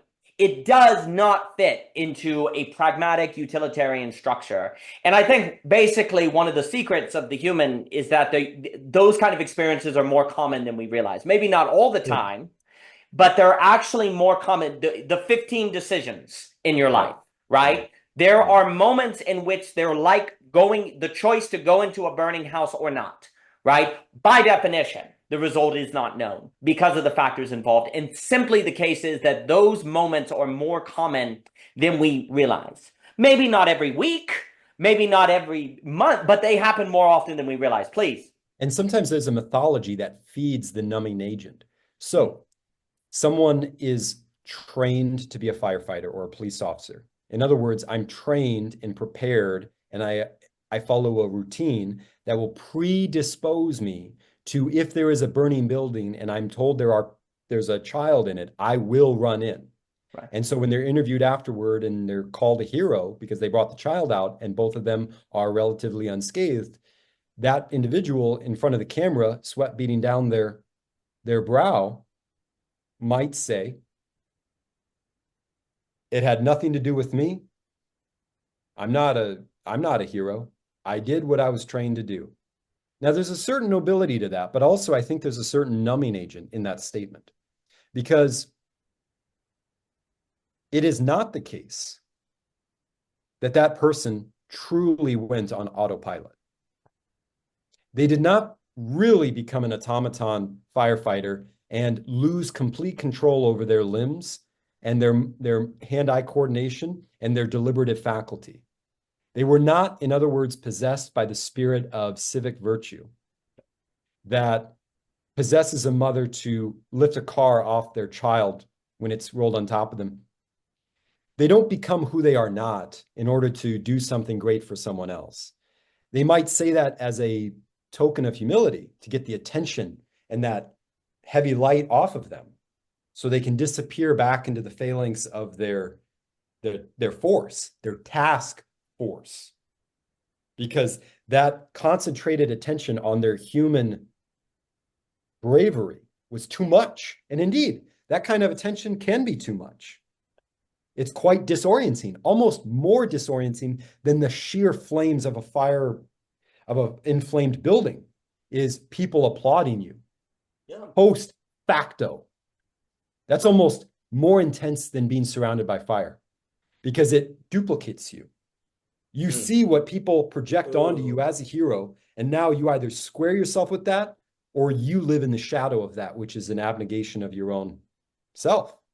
Now you have to, here's the language of don't put a step in front of the altar. You have to now live up to that. You're gone. You're exposed. The limelight exposed you. Now, with that said, we have to not allow this token of humility to numb us into forgetting that that man or woman who ran in with the uniform of a firefighter was at every step into that building an existing individual. Yes. He or she truly existed in every single step they took inside that building, listening for that child. They could have, just like Jean-Paul Sartre said, people can, when they're on a deck of a 12-story building, they can jump off. There's nothing stopping a human being from doing that. It might not occur to me, thank God. It's a terrible thing to jump off and commit suicide. But there's nothing actually stopping a human being from deciding to do that in principle, if we're free. And he said, that's the vertigo of freedom. At any moment, people can just run off from their community. They could just go. Really? Now we don't, and I'm not saying we should, but so too with that firefighter in every single high octane moment, he could have just said, to hell with this. Yes. And it would have went to hell. Yes. That is so astounding. Yes. That even in those high pressure moments, God allows the individual to exist. That is uncanny to me, but also altogether familiar. So it's the seed and the fruit. It's a limit of a limit. Yes. He is really given the gift of existence at every moment of that adventure, which has another person's life on the line. That's remarkable. That human beings are allowed to be brave. They are allowed to exist in those moments. Every single surgeon who has operated on anybody, every second of each minute of the hour that they were operating upon you under anesthesia, every solitary minute, they were in existence. They weren't possessed. Yep. An angel didn't do it for them. Yep. Maybe there was help, but they were always existing. They always could have done otherwise.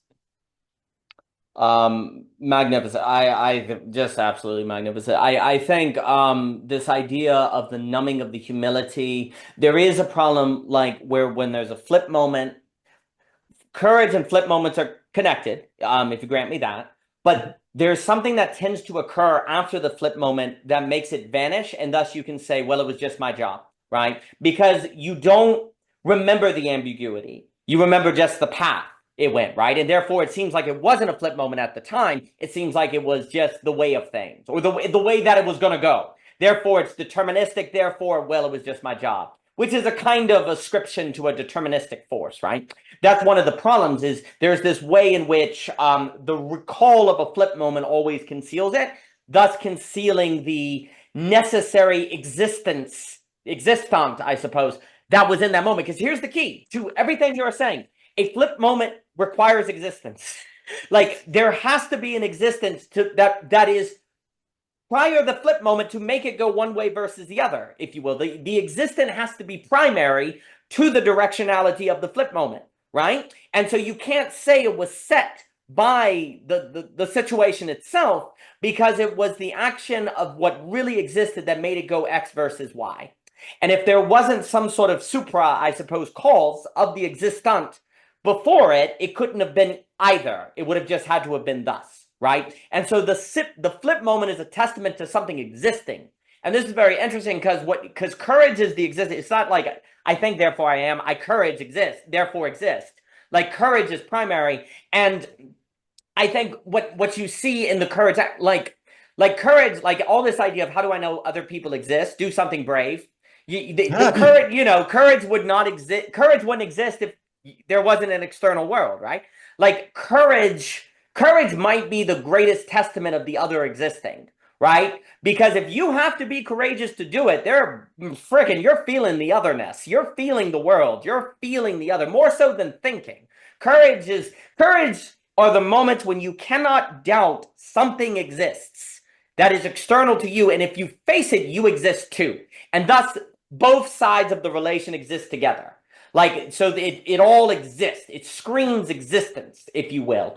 And I think that is so beautifully put, because I do think trust, there's something about trust in reality where, like Ray Dalio talks about in his book Principles, and he talks about radical transparency. And there's something about trust where the through line is something about handling reality. What I mean by that is if I give you a task, I know you can handle it. I trust you can handle it. If I tell you what I'm feeling, I trust you won't yell at me, right? Like you can handle my emotional state. So there's some sort of handling of reality that I think people are getting at when they talk about trust, right? Here's the problem. What is reality? Right? There's always like, what is the reality and what does it mean to handle it, right? Even if like that, I think when all these people talk about vulnerability, authenticity, transparency, there's some sort of like, let's say what's true. Let's do well with what's true. Let's handle what's true. If I'm uncomfortable, I'm going to tell you I'm uncomfortable because that's true, right? So there's a handling of reality that's at the core of the question of trust, right? But what's so critical is that then what is reality? Reality is a thing full of flip moments. Well, how do you handle a flip moment? Courage. So trust is trust. You trust in people when you feel like I'm going to find true existence here, which means they're going to find courage. Like that's what you're looking for. You trust in this deeper way when it's like there is existence here, there is reality here. But the way you come to believe reality is there is courage. People are courageous. I have felt existence here because we've done something courageous together. This truly exists. Because if you don't emphasize courage and you just talk about handling reality, well, reality is that building's on fire. It's stupid to go in there. I won't. That's handling reality, right? Right? Or you could say handling reality is the avoidance of risk, right? Because risk is bad. No, reality is a thing that eventually brings you to flip moments, decisions. And so trust comes from whenever those decisions arise, those absolute choices, those flip moments, I trust we're going to actually face them versus pretend they're not there. Because I think that's basically what you're getting at with the numbing agent. There's a denial that there was a flip moment here. Or there's a denial that there are flip moments because all we need to focus on is the results. And then I'll give it to you. I think like there's something about trust that is we accept there are flip moments. Like I accept you're going to face it. I accept I'll face it and we're going to do it together. We're going to just accept that there are decisions, there are flip moments, and we're going to face that. And that in of itself is a certain courageous act. Mike, but please, Matthew. One of the things that with the flip moments, one of the reasons I like the analogy of the surgeon performing surgery on the person anesthetized is at that moment, the person anesthetized is giving their existence to the person performing surgery. This is too much for me. So I'm going to sleep. Take over. You cannot possess me because the moment I wake up, I am in the moment as a self-conscious existing individual. And I have to face what you have done or have failed to do to me. That's not the same thing as possession. Right. So the surgeon is in between someone that possesses and someone who does nothing. It's interesting. They're not negligent, but they're also not completely helping you. They're doing something to you while you're asleep that when you wake up, it's hands off. So it's an interesting moment of quasi-existence, being numbed for someone else's operation. However, that is how Eve came to be, which is life. So to face Adam, but Adam did have the living breath. These things are interesting to me. Before I quote a verse, I want to hear what you're going to say, and then go ahead. But this is getting at something that the first example you gave at the staring at, because I Yes. think that's very powerful because when I'm staring at someone, I'm at risk of treating the automaton or the human. If we meet, there's human, or if not, there's a certain like robotic, a certain alienation that occurs, right? Same act. So the act of looking at someone has a flip moment, has a flipness in it, right? And I think like when I'm thinking about that, where if I'm thinking of a business or just an organization where trust also emerges in precisely the balancing of, dare I say, the robot and the human, or the balancing of the I need you to do tasks, which runs the risk of you feeling like a robot, but we are a business, so we have to do tasks. So as that's going on, I need to watch you enough to tell when you're becoming too much like a robot to then get in there and bring in some human element. But then I need to be watching that to see when we're not getting the task done to go back to that. And there's some sort of interesting, just when you're about to go too far to being pull you back, and just when it's too human. And I guess I've been interested in particularly trust in business because it seems like it most has to deal with that tension. Like trust in a relationship, marriage, there are tasks. Marriage, I'm very interested in marriage and business. But like friendship trust seems like all it has to do is really cultivate the human trust, right? More so. Whereas you see in a business, or if you have a family and you got logistical responsibilities, you've got tasks to do, but then you also need to keep people feeling human. So there's this perpetual risk that's going on, right? Where, you're always Yes. navigating it. And so, but the quality of trust, I think, comes from that kind of risk. But please, Matthew. So the friend, the family, and the business.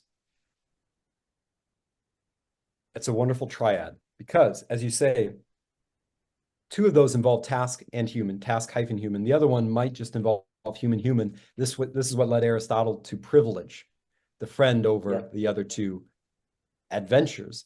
But I think he was himself a privileged man, and so he couldn't help but stare directly into the eye of that category and also call it privileged in his own reflection.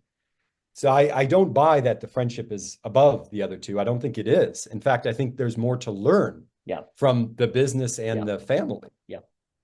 And because precisely it has to do with the hyphen between Yeah. task and human. Now, with that said, I think there's something lovely to be found in the concept of sacrifice. Because before I do, I want to go to a conceptual temptation we might have. If the way to know reality, I want to be practical epistemologist. If the way to know reality is to show courage, to show up with courage, that reveals reality, then someone can say, well, why be courageous? Yeah. Well, well, I want to be courageous in order to reveal reality. Well, why would you want to reveal reality? So I can be courageous in it.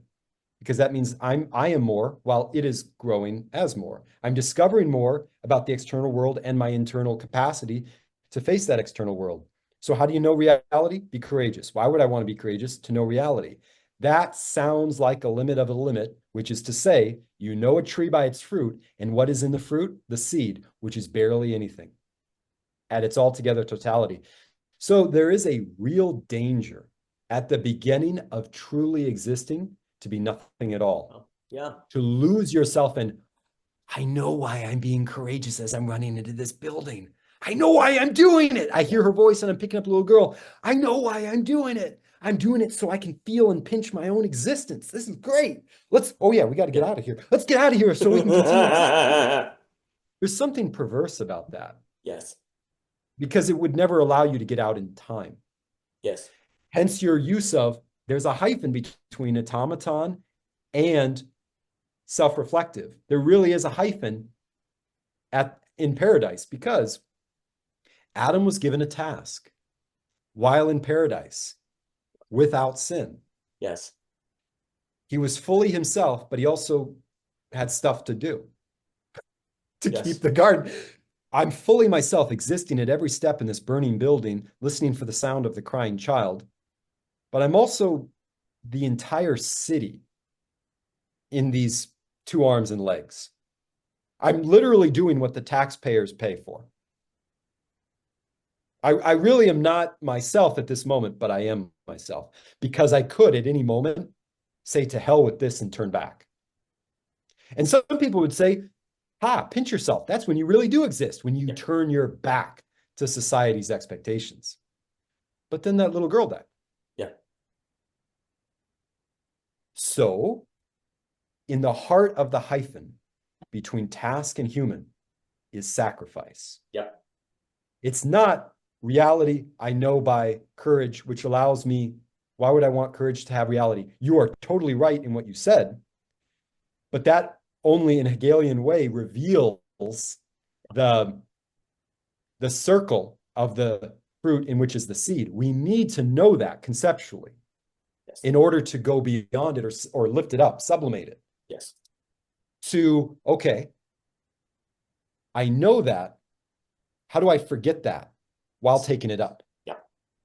And it is to be completely sincere when you say there are no guarantees. No. Only courage. That's correct. Now,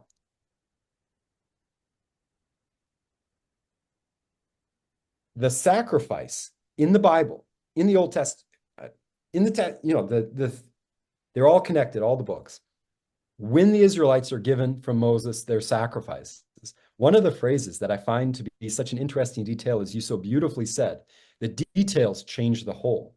Here's a synecdoche. Here's a part-whole relationship that speaks to what you just said rhetorically in the narrative itself. When they offer a sacrifice, it doesn't just say offer the animal. It says, this is such an important detail, your whole burnt offerings.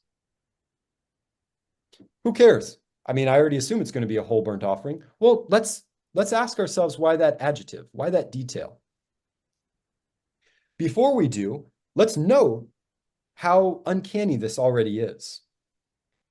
A sacrifice of a whole burnt offering is a breaking of the vessel of an expression. Mm. If an expression merely is to fill the container to the brim, AI could do it. Yeah, right. When it's broken and the surplus value that has nowhere to go is revealed, you have something that exceeds the expression. Mm.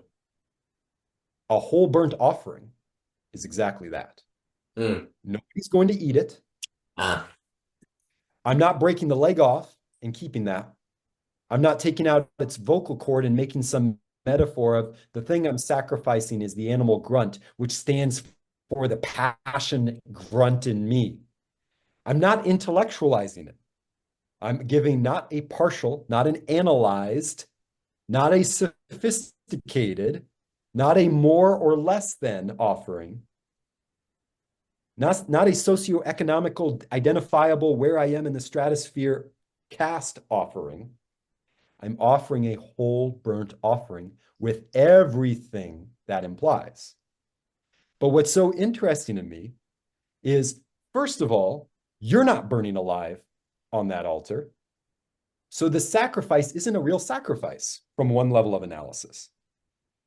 You're offering something in the place of yourself. But that's a sacrifice. And you're not offering a part of it, you're offering the whole of it. So it's these three steps away from what we would think should be the result. It's not me that's being sacrificed, it's this animal. And it's the whole burnt offering of the animal. But in no way does that animal resemble me, nor does it really resemble my lifestyle or the choices I've made. That thing, which is burning completely, which is disintegrating completely, which is disappearing completely, is in no way a mirror of what I have done. It is in no way a mirror of the process that brought me here to bring it. Except for the one thing it illuminates is that I stand at the altar handing this to the priest. That is all you see. Mm. And that all you see is a moment. It's not a mirror of a process. So I think we have to be careful how we think of atonement, really. Because sometimes I think we think of atonement as it undoes the process that brought me here. Maybe it does. But it's interesting to me that that animal, which is a whole burnt offering, is not a mirror of the process that precipitated having to offer it. It doesn't show what I've done. Right. It's not what we call psychotherapy today, where we free associate and get it out and go back into the past. I'm not saying any of that is bad, but it's not a mirror. So what do you make of this whole burnt offering not being a mirror, but still being effective somehow? Or acceptable might be the better word. Acceptable somehow in this trust. I think it gets a lot into what you were also saying about Hegel process, reflect. So first off, a language I might use is between the human and the robot is automastery, is a term I like. And you see, the only way you get automastery is by having a task, but you have the task in a profoundly human way that you become, it's more like you're a magician. Like great athletes are more like magicians than they are robots, right? We say, oh, they have this robotic practice routine. They're Kobe Bryant did. But you wouldn't say that when you see the great athlete that they're a robot. They're more like, ole, how do they do that, right? So auto mastery has this interesting quality, this certain like beauty, this certain magic that is a product of a kind of automaton process, but it goes beyond the robot, right? It's able to, let's put it this way, if you had a robot go out and do 100 free throws every day and stay there until it got 100 in a row, which I think Kobe Bryant did. I just use that example because it comes to mind. The robot could never go on the courts and have this quality of auto mastery. But if Kobe Bryant does the exact same thing, there's a quality of auto mastery that is possible that's not possible unless a human does it. There's this magic, this beauty, this shine that comes out that you go, wow, right?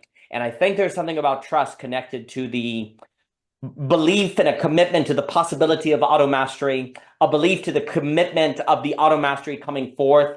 But then, interesting enough, I wonder if auto mastery is only possible toward an unknown. It seems like it is, right? Like there has to be a risk that it's all for naught.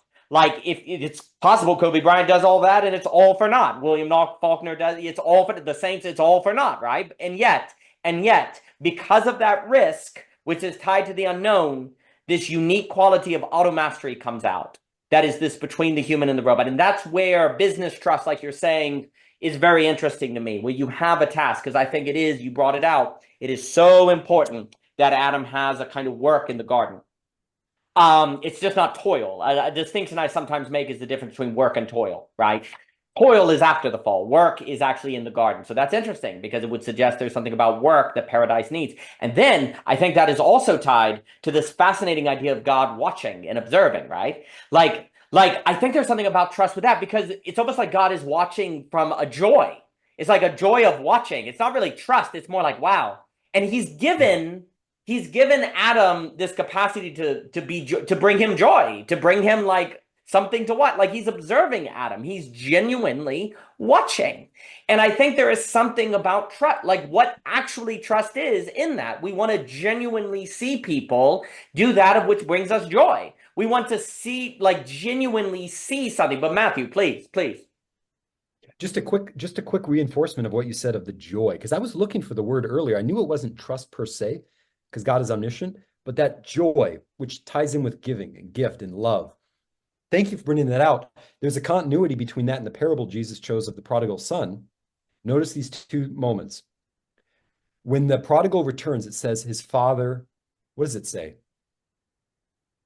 And his father, note the verb, his father saw him from far off, which implies what? He was looking for him. He was scanning for him. With his eyes, he was saying, where are you? So even when he was not present, the absence was the space that God was looking into, just as he was looking at Adam naming the animals. It shows how committed God is to that observing. So it's as if Jesus lost no time in continuing the living connection of that process of where Adam was in the garden and where the prodigal was in his return. Do you see that? This comes to the moment. yes, we applaud the prodigal when he says to his father the speech he had prepared, admitting his guilt, admitting his wrongdoing. That's analogous to seeing the firefighter running out of the burning building with the woman. It is laudable. It is. It is a sign of repentance. But if we're not careful, what we may miss is that the connection between that prodigal and the father occurred even before then. Mm. It was when the father saw him from afar off. That moment was the moment of reconnection to Adam in the garden, naming the animals. Yep. Even though the son, who really existed at every single step back and step away, in that moment of his existence, he was probably repeating to himself his speech. Yep. But because he really existed, not just in the mind of God, not just in his eyes, but really existed there before him, he didn't know that the connection was reconnected yet. If we're not careful, we lose that little element. Yeah. But I think that's outstanding because the father, the prodigal, there's joy before the story, like before knowing the process before it. And surely there was a courage of the prodigal to come back, right? You know, of facing the humiliation, facing all of these different things. And I think this emphasis on the moment is very important because you know, before I forget, when you were talking about climbing up to the altar, I think we do that with earn my trust, climb the steps, right? And in actually climbing and earning it, then you see the inadequacy and you see reason not to trust. You see, and every time, I think earning trust sets people up never to trust. It's the worst thing you can do for trust because trust is a certain leveling, a certain moment, a certain together where you have the courage to go forth, where you step into, right? And so there's something where it's not steps, it's a going, it's a moment of courage, not steps of courage, right? There's a kind of moment of courage. And I think like on the joy of the father, like you be like as a parent, like just seeing your children talk with one another, it's like amazing. It's like I just want to watch them talk, not because you trust them. There's some sheer joy that comes from the seeing them talk to one another as they build a well, the fun is when you get to watch them build a fort and you don't know and they don't know you see them. And I think that's what I see in God there. Like you know, perhaps Adam doesn't know that God's watching him name the animals, right? But that's part of the joy. It's like, wow, you know, there's a certain joy from look at this life unfolding. Like in it, like look at this life unfolding without me, because of me, that I'm part of, and yet it's unfolding even if I don't directly have partners. That's part of what's neat, is as a parent, when you see kids doing something, you know that you're part of that, and yet the thing you're part of unfolds with a kind of life of its own, without you directly being influenced. You've influenced without it. It has a life of its own that you are part of, even when you're not directly part of it. That wholeness, there's something that you really are kind of like, there's a kind of joy in that. And I think like when people are talking about trust, they're looking for that kind of experience. When they can walk into a space and kind of just, there's a joy where you see the business working, and there's a joy in just seeing these people operating. And also you feel like you're part of that, but also when you're not there on holiday or just watching from the water cooler, it's happening, right? And I think trust, when people talk about wanting trust, they're talking about some kind of return to Eden, honestly. But the key characteristic of this return to Eden, which is based on a work, is this kind of joy of beholding, which then I think gets to the worship, because I think worship here is and then there's something about the joy moment that this really exists. Like these kids are making a tent. This really exists. This is true existence. But also, it's only possible because you could say courage. The courage to have kids, the courage to be in a relationship. So there's a courage that really is a moment. There's not a moment. Courage is not something that you go earn or build up to. You do it or not, right? Like you step into it. You step into it, not take steps to. And so I think that kind of joy that you're looking for, that you can have there, it feels like it really exists. Like it really, really, truly exists. And you feel, and it's like, it's a continuation of that existence found in courage, right? Well, I mean, on a more basic sense, if you're watching your kids build a fort and you're not there, they could fall off the chair and hurt themselves, right? So there has to be like if you're leaving them alone, there is a certain risk you're taking because you're standing back as they do something. Because let me clarify, it's really fun when they're doing something, like they have a plot, like a plan, a creative act. We're gonna make a fort. There's kind of risk here because they're building blocks. It could fall on them. They could start, fighting. But when they're really not just like sitting, playing a video game or something, it's when it's like, we're going to build a fort or we're going to cook. Like we're going to name the animals. That's where there's something that's particularly joyful when it's a kind of like task like that, because the business task is more like that. It's not merely like move this cup from there. No, you have to work together and collaborate and kind of be in the environment and look around. That's where watching people do that kind of thing, that kind of task is where the joy really kind of comes out, right? Please. And to note with that, of the repercussions and consequences of letting them play with actual logs and bricks and putting these things that could fall and have weight and stub toes and break things. When Adam named the animals, it wasn't I'm writing on this piece of paper as a memo and sticking it to the back of the animal and we can see the name flapping. Just as when God said, let there be light, and there was light, there's a parallelism. God named the animal, and what he named it, that was its name. Yep. There's a finality to that, just as you brought out. When I have the controller in my hand and I'm pressing a rectangle that makes a thing on a screen move up. Yeah. That's not its name. No. But when we go up a tree by a rope and you look out the window and you see the branch do this, that is its name. There's not enough, I mean,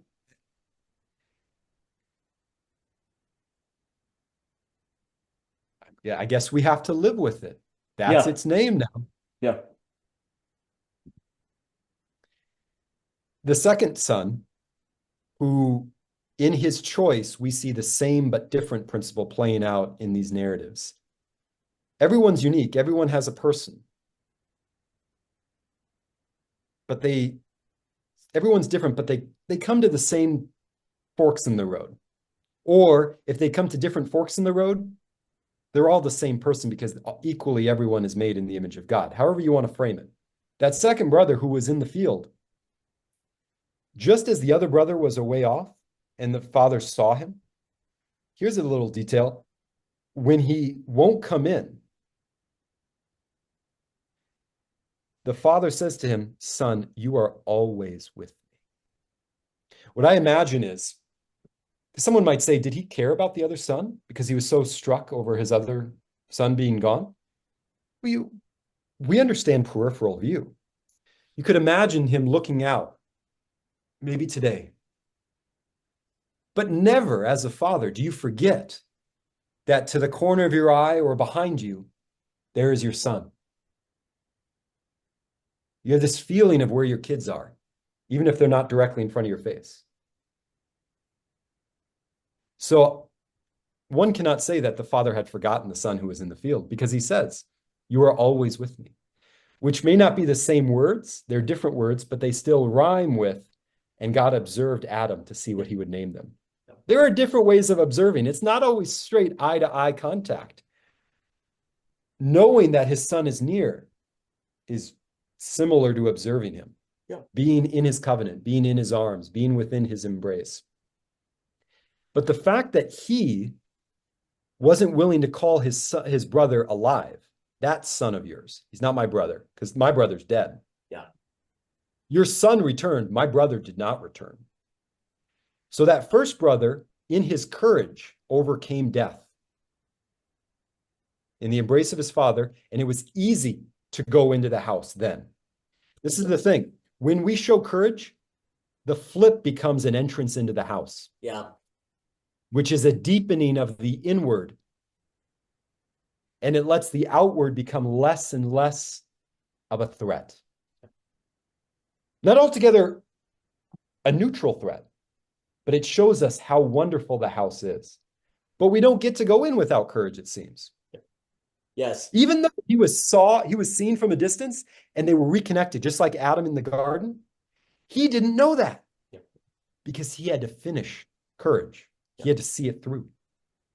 Because if he wouldn't, then he would cease to exist. Yeah. Now, so he overcame death. But the other son, who wasn't willing to acknowledge that his brother returned, this son of yours, even though death had been overcome, he still kept death in himself. And that's why he couldn't go in. He wouldn't go in. Yeah. The father ran out to him. But note, the father couldn't compel him to come in. Why? It seems to me that death can't go into the house. Right.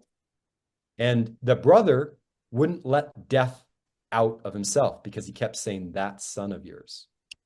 Your son returned, my brother's dead. And that death of the brother, which is not real, because the brother really is in the house, that death, which is not real, so twice removed from reality, I'm still keeping inside. And that twice removed from reality, that second death, is what's keeping me out of the house. And the father can't push you in because you're keeping death inside yourself, and death can't go in there. Right. Because the death is an unreality. The death is a lie. The brother isn't dead, but you're saying the son of yours. Yeah. How can you bring that lie into the house? Right. The house can't support it. Right. The house cannot house it. Yeah. The house cannot house a lie, just like a womb cannot house unexistent seed. Yeah. If the seed really isn't there, there will be no conception in the womb. It's an empty womb. A house with a lie in it is an empty house. Yeah. Mm-hmm. So if he were to go in with his death in there, he wouldn't go in there, even though he went in there. It's the problem of the steps. Yeah. So one thing I want to read to you, and then that's all I have, and I can let you go because I want to respect your time. I know you. I don't know where the time goes. It blows my mind. Please read, please. I want your opinion on these 10 virgins. I've been obsessing on this and the elements of this parable for weeks. But if we could relate it to what's inside the house, outside of the house, with death and courage and intimacy, here it is. Then the kingdom of heaven shall be likened to 10 virgins who took their lamps and went out to meet the bridegroom. Now 5 of them were wise, and 5 were foolish. Those who were foolish took their lamps and took no oil with them. But the wise took oil in their vessels with their lamps. But while the bridegroom was delayed, they all slumbered and slept. And at midnight, a cry was heard, behold, the bridegroom is coming. Go out to meet him. Then all those virgins arose and trimmed their lamps. And the foolish said to the wise, give us some of your oil, for our lamps are going out. But the wise answered, saying, no, lest there should not be enough for us and you. But go rather to those who sell and buy for yourselves. And while they went to buy, the bridegroom came. And those who were ready went in with him to the wedding, and the door was shut. Afterward, the other virgins came also, saying, Lord, Lord, open to us. But he answered and said, assuredly, I say to you, I do not know you. Watch therefore, for you know neither the day nor the hour in which the Son of Man is coming.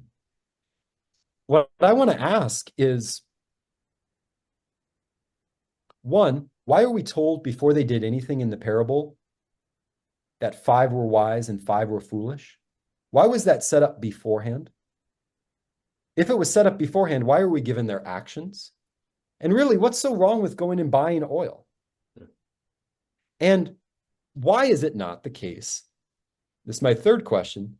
that when the 5 wise virgins went in, they couldn't have told the king, yeah, the foolish virgins, the one you already know about, because like us hearing the parable, we're told at the beginning that they're foolish. The 5 who aren't with us, they didn't bring oil, so they went to the market to buy it. So when you hear a knock later, they're late, but they're foolish. They're late. We just want you to know that we know them. They were with us. So you should let them in. They mean well. They mean well. Why wasn't that brought up? No, I think that, well, there's a few things that come to mind. There's also a sense, there's the idea that the wise went and bought early, right? So there is a sense too where they're just telling the foolish to go do the thing they already did. And so there's a timing element here that's also being suggested, where it's like wisdom is also knowing that you don't have all the time in the world, right? It's not merely the fact that you had the oil, it's the fact that you knew you needed the oil at the time when the bride, so you know you needed it to be ready, right? Because you may not get the second chance to go, right? And to be prepared. And I think there also is, like you're saying, on this idea of courage and you can't enter the home. Like, if courage is existence, and, there's something about faith and courage that seems strongly connected, like faithful, you had faith, therefore you had courage. There's an idea where if you don't have courage, you don't exist. You can't enter existence even if you wanted to, because you don't exist, right? And if courage makes existence, then you can't enter the house no matter what, right? There just simply is not existence, right? And so there's an idea as well that's kind of suggested if you don't have the oil, which we might associate with faith or we might associate with courage here, then you can't enter the house. And if you go to get it after the bridegrooms tell to get it, there is a timing element that seems to be, right? So don't waste time, right? Make sure you're ready as it comes about. I think it's also kind of interesting on that idea that you can't share it, right? Why can't you share it? Almost suggesting that if they didn't have, like if they shared the oil and it ran out and nobody had oil, then would the bridegroom say to them all, I don't know you, right? Like, where being known and having a flame seems strongly connected, right? And being recognized by the bridegroom. And if it runs out, then nobody is known, right? And I think that could tie to the courage question, because sometimes, like, when somebody says you must do it on your own, right? I can't give you my courage. I can't share my faith. You have to do it on your own. You have to go do it, right? Because if I step in to do this hard thing with you, that actually might hurt my own courage because I don't have faith in you, right? And actually, I'm letting myself be pulled down by people who actually need to develop their own courage. I think you see that dynamic, actually, where people who need to face something on their own want you to go with them, or, maybe like in high school, the girl, hey, go tell my crush that I like him or something like that. It's like, that's very problematic. There's some sort of degradation that can occur in that, right? So there's also an idea of whatever the oil is, maybe can't be shared really, because if it is shared, there's something that's lost in it. So you have to go get it on your own. So there's something also that I kind of associate, like go and buy oil, because I guess also that's facing courage. Because there's also something here with, don't the ladies know that they're going to run out of oil? Don't they know that it's going to kind of occur, right? And so it's like they had time. I think the element to me of they slept is also really important, because that's where the foolishness comes. Like the foolish ones could have not slept and gone and get oil, because they should have gone, hey, the guy's late. Oh, we don't have enough oil. We have enough oil relative to what we thought we needed, but it's clear he's not on time. So we shouldn't sleep. We should go get the oil. The wise ones can sleep because they have enough, but we don't. I really put the emphasis on the foolishness, on the sleeping part. That's a good point. I More hadn't thought of so, that. more so than the not having enough oil, because it really wasn't enough oil if the bridegroom was on time, right? It's kind of the idea that he wasn't on time. They knew he wasn't and fell asleep, right? it's almost like in that the Bible's suggesting a certain grace in the sense of, okay, right then and there, the wise ones would have simply been the ones who were allowed to sleep, right? But everyone could have entered together if the fools would have gotten oil instead of sleep, then everyone would have been okay. And the wisdom, the distinction would have simply been, man, fools, sure would have been nice if you could have slept instead of going and getting oil, but hey, you still get to go in because, you went and got oil instead of slept, right? The foolishness seems to come out in the fact of when it was clear they needed it, they slept. Maybe they had envy on the wise one. They were like, hey, man, those people get to sleep. Why don't we? We'll sleep too. Surely the bridegroom won't kick us out because we just did what the wise ones did. Maybe they started rationalizing, right? I think that happens where people see the fruit of courage and kind of say, well, we should get some of that. We should get some of those fruits as well, not going and actually during the times where people are receiving the fruits of their courage or faith, they themselves say, wow, I need to go do those things that they've already done that I didn't do. So instead of sleeping, I need to go cultivate that faith and courage, right? That's often not what people do. They say, well, those people are enjoying the fruits of their courage. I'll enjoy it too.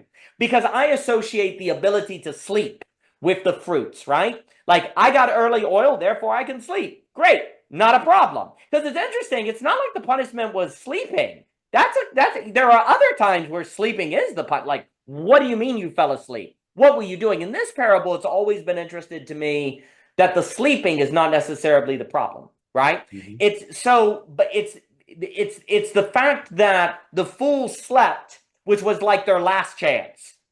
You had a chance. You've got time. And you didn't, right? And there's really a way then when the bridegroom's like, I didn't know you. He's like, there's kind of like I don't associate with people who, when given a second, like who would not notice they had a chance to go get the oil and instead slept, right? You slept on it, right? You literally slept on it, right? So it is interesting that the foolishness is not for me necessarily that they didn't bring enough oil. They brought what they thought they needed. It's when it turned out it wasn't enough because the detail, like if they're falling asleep, they know the bridegroom is not on time, right? Yes. That was the mistake, right? Where then they didn't go out and do it. And I think that's look, I think very often people begin to see in their life, hey, those people are living differently. Those people are doing something different. And they just want to automatically do that versus go cultivate, say, what those people did to be able to do that, right? Just kind of assuming that it will all work out. Well, if you try, let's put it this way, if you try to get the benefit, let's say you try to get the benefits of courage without courage. Let's say making money. There are ways to make money through courage versus make money without courage. I think eventually the day comes where all those look the same. Actually, in the end, it's like, I never knew you. Money made without courage is very different than the same exact amount of money with courage, right? And when you said that I had the same amount of courage, you then kind of took that as meaning you don't need to go and do anything, right? So, I put the emphasis there on the detail of knowing that they were fools or wise ahead of time. I think it's setting up, it's actually almost to me a double-tiered thing where they're fools because they didn't get enough oil, and these people are wise because they did.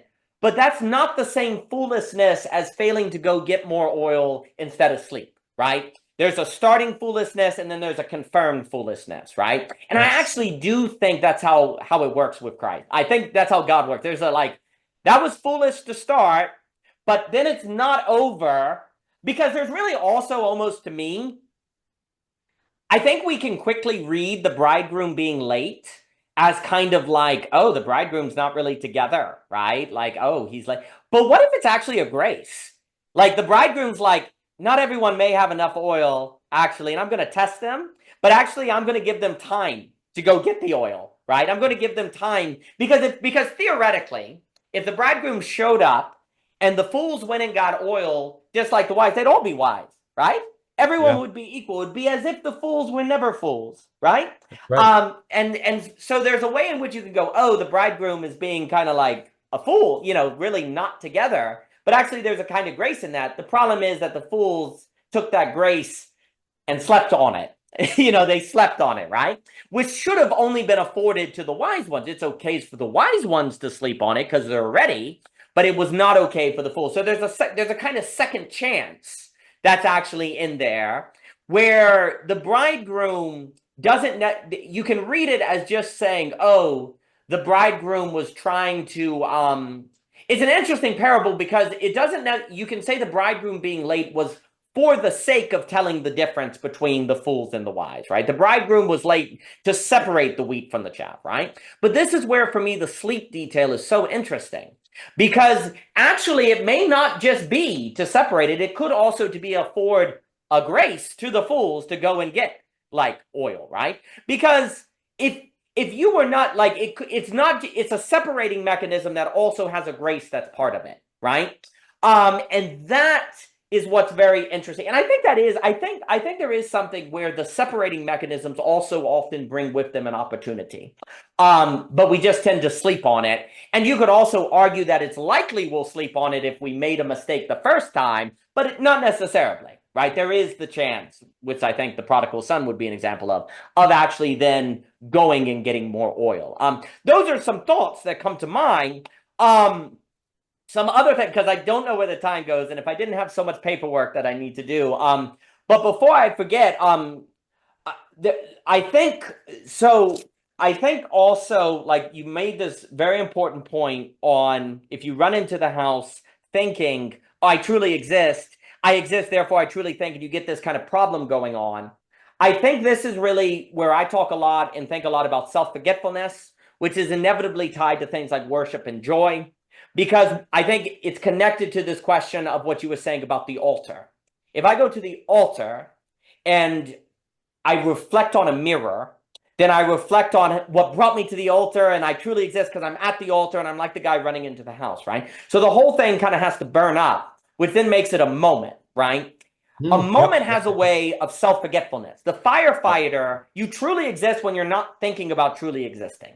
Right? Yeah. So it's in this kind of, it burns up everything but itself, and you're not thinking about yourself but that's only possible if you're looking beyond yourself, because that's what ends up happening. You get in this, I exist because I'm being courageous, and I'm courageous because I exist. You can just go on this loop, right? Kind of going on forever. In order to break that, you have to add a third dimension that's looking beyond both, which is the worship. Which is the thing that you worship that then burns everything but the moment, right? Like, but the moment. So you can't think about anything but the moment because the process is gone but the moment, right?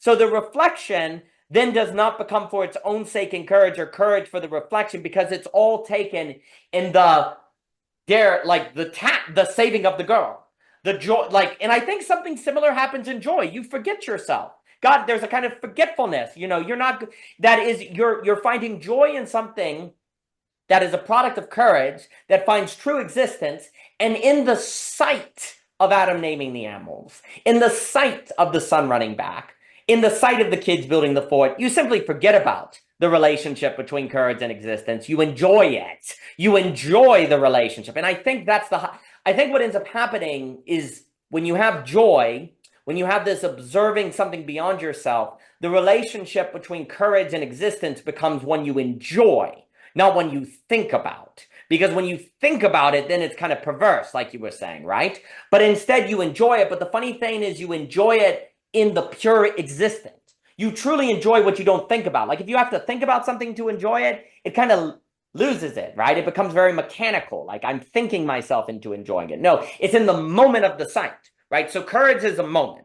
Joy is a moment. Worship is a moment. This kind of observing that becomes a relational moment, right?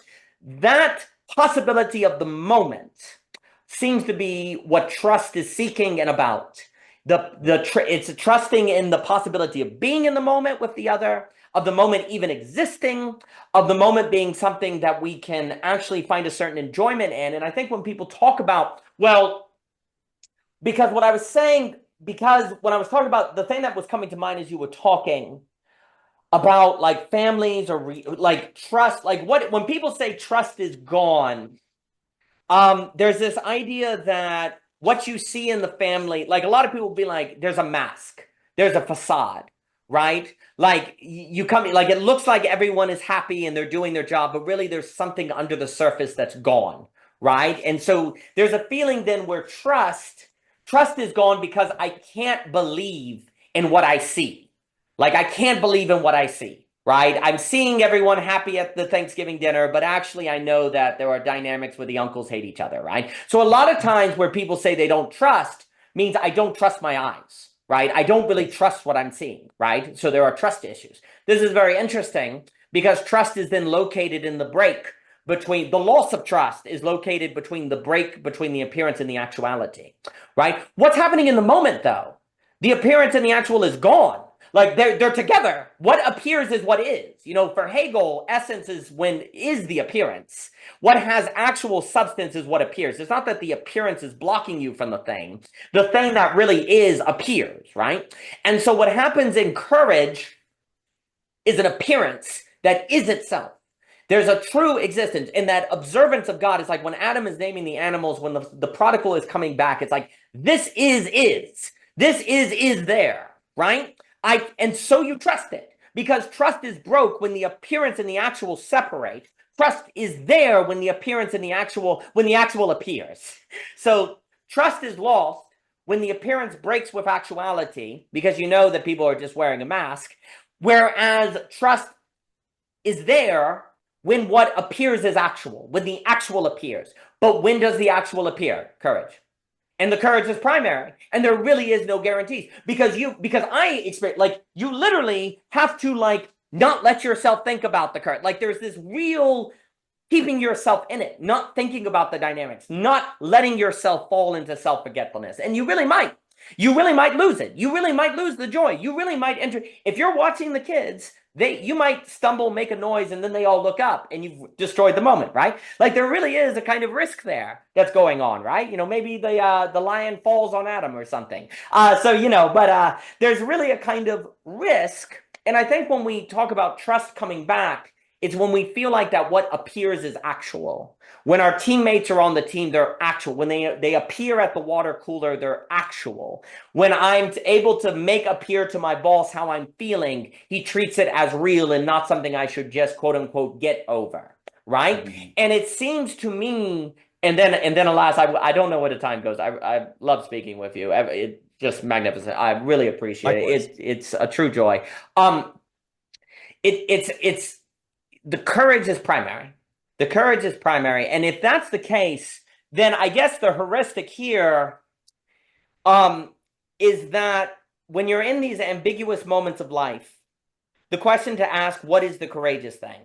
Like, as you get older and there's these second order, third order, and all of these different, and what direction do I go in? It's not always easy, but what is the courageous thing? I think that is the heuristic. And if you're in an organization that's lost trust, the question, what is the courageous thing? That is a good guide, because that is where you're going to find existence. And if you can find existence, now you have a reality to handle. And then the way you handle it is not to think about doing it because now I exist. The way to handle it is to observe the other, to behold the other, to worship them in their particular, to engage in a kind of worship with them of something beyond yourself, working on something together that you can find joy in. It's unknown. It can't be predicted ahead of time. But if you can reach that quality of awareness that feels like we're all worshiping that high point that we're all drawn together, then it can be trusted in. And the very fact that it's not guaranteed means it can be courageous. And therefore, there's the possibility of what appears being actual. And if there is that possibility we can trust in, well, then we can. And in that, I think we find the human. But any last thoughts, my dear friend? Wonderfully put. All I have to say is a quick insert to what you had mentioned so brilliantly in your reading of the virgins. I had not thought of that, but indeed, that sleep is the telling detail that changes the whole story. What I would say to reinforce what you said is, for the foolish virgins, while the wise were asleep, they had a tail end of the snake moment. Yes. We didn't expect we would have to do this. It is inconvenient. We have to decide ourselves because they're asleep. I can't ask them, hey, wise ones, what are we supposed to do now? This is a moment where you can't go to the head for the answer, for the protection. Because we know we're foolish. We've got the lamp, but more importantly, we got the five wise ones conscious next to us. They're so lively, they're more alive than my fire. They tell me what to do. And the proof of that is when they all wake up, first thing they do, they become passive. Notice the wise five in this parable don't have to do anything. Correct. The two ends of the rod are stability. The tail end of that chaos, the five wise ones already dealt with before the parable began, as you rightly pointed out. They got the oil. They did the inconvenient thing, the thing that wasn't even asked of them, the thing that necessarily actually didn't make any sense. Exactly. Why are you getting extra oil? You don't trust the king? Exactly. What are you doing? Exactly. Well, you never know. You never know. What do you mean you never know? He's a king.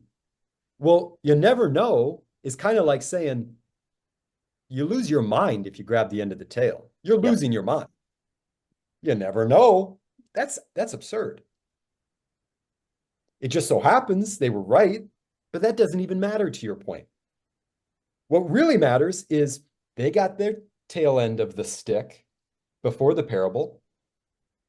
So throughout the parable, all we see of the wise ones is both ends of the stick. Yeah. They were completely passive. They were completely supported. All they did was go from one end, we're waiting for the king, to the other. The king let us in. Very boring story for them. They weren't actually conscious, I would say. Yes, they went to sleep, but we might as well say they were asleep the whole time. Yeah. Because the most important dangerous act that required their full existence already happened. And they were, as it were, living in heaven already. Yeah. They were in that good sense automatons. Yeah. But because the foolish had not done that yet, this was their opportunity to grab the tail end of the stick. And the proof of that is the head was asleep. Yeah. Five wise were asleep. Yeah. Instead of grabbing that tail end of the stick, doing the inconvenient thing, saying, oh, we better go to market and buy some now. It's kind of scary because what if we don't make it in time? Yeah. That's actually the scary thing, my friend. Yeah, exactly. We might go to market and buy, and when we're gone, the king comes. There's no guarantee. We already know we're late. Yeah. We're late because he's late, and if we go to the market, we might even be more late, or we might be just in time. But you know what? It actually doesn't sound like a very convincing story to tell myself that I'm going to be back in time, because I don't know how long he's going to be delayed. We know on the other side of the parable when he came back, midnight, but they didn't know when. So it's just as radical, just as absurd, just as dangerous to go to the marketplace while the five are asleep and the king is delayed and you don't know when he will return, as it is to grab the tail end of the snake. But that was their moment. And they should have taken the risk. But it's hard to blame them. So this is why I do feel a human empathy for the foolish. Yep. No, I think that connection with the snake is perfect. Well, there's another side where if the wise are sleeping, wouldn't you be kind of foolish not to sleep as well, right? There's another irony here where a problem is that the fools aren't foolish enough in a way at the time, right? Boom, that's it. Because it's like if they were really foolish, they would have taken that risk. They wouldn't have done what the wise were, but actually they're in this middle lukewarm where that's authenticity. Yeah, that's right. And that's right. They weren't foolish enough. Yeah, that's exactly right. So it's like we're going to be wise now, but not wise before. So we're now in this kind of fake place. Right? Like, because there are many times where Jesus talks like being a fool is what you should do because the world will cast the foolish and that's the problem and so on and so forth, right? So it's not being a fool as such, that it's this weird lukewarm foolness where it's like, well, the wise, it'd be, because it's exactly what you're saying. If the fools sleep, they think it's a good idea to sleep, right?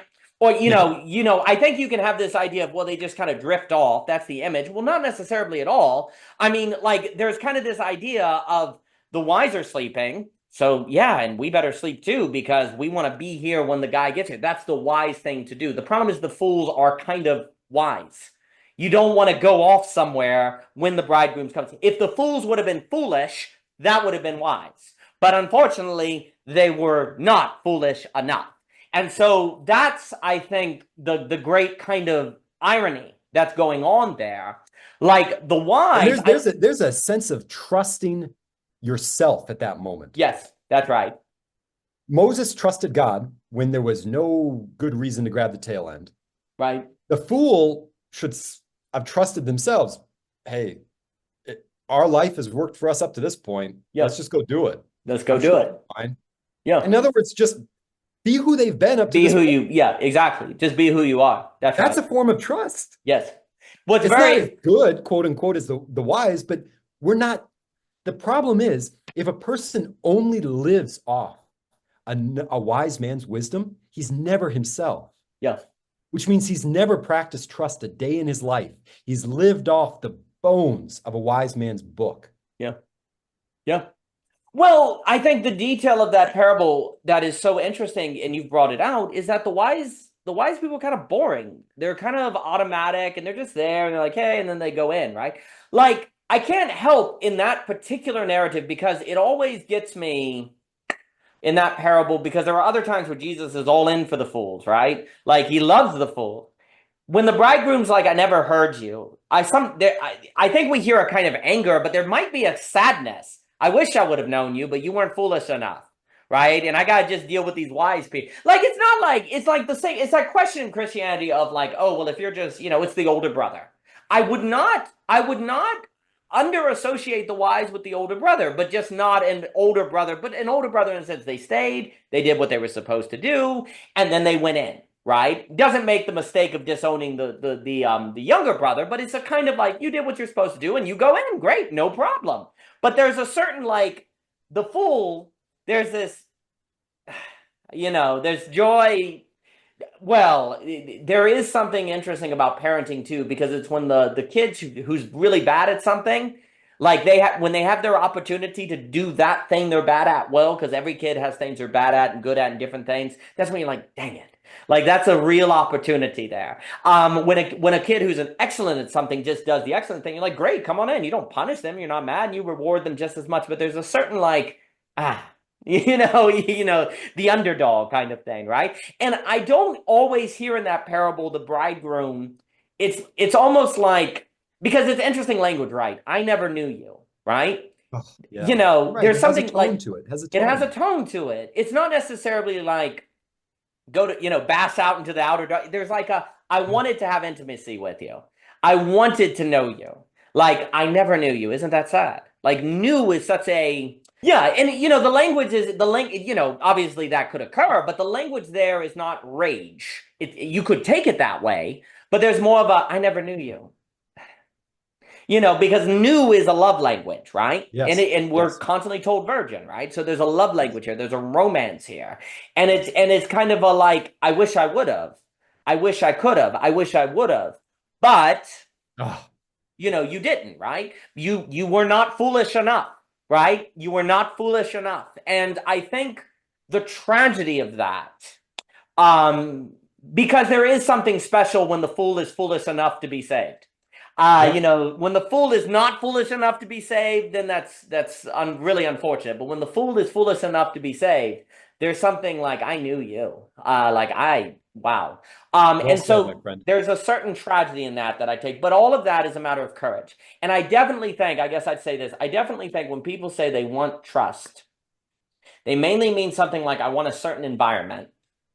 And I think that environment that they want has this certain observing something unfolding, like children building joy, flow, kind of a freedom in that joy, just this wonder of awareness.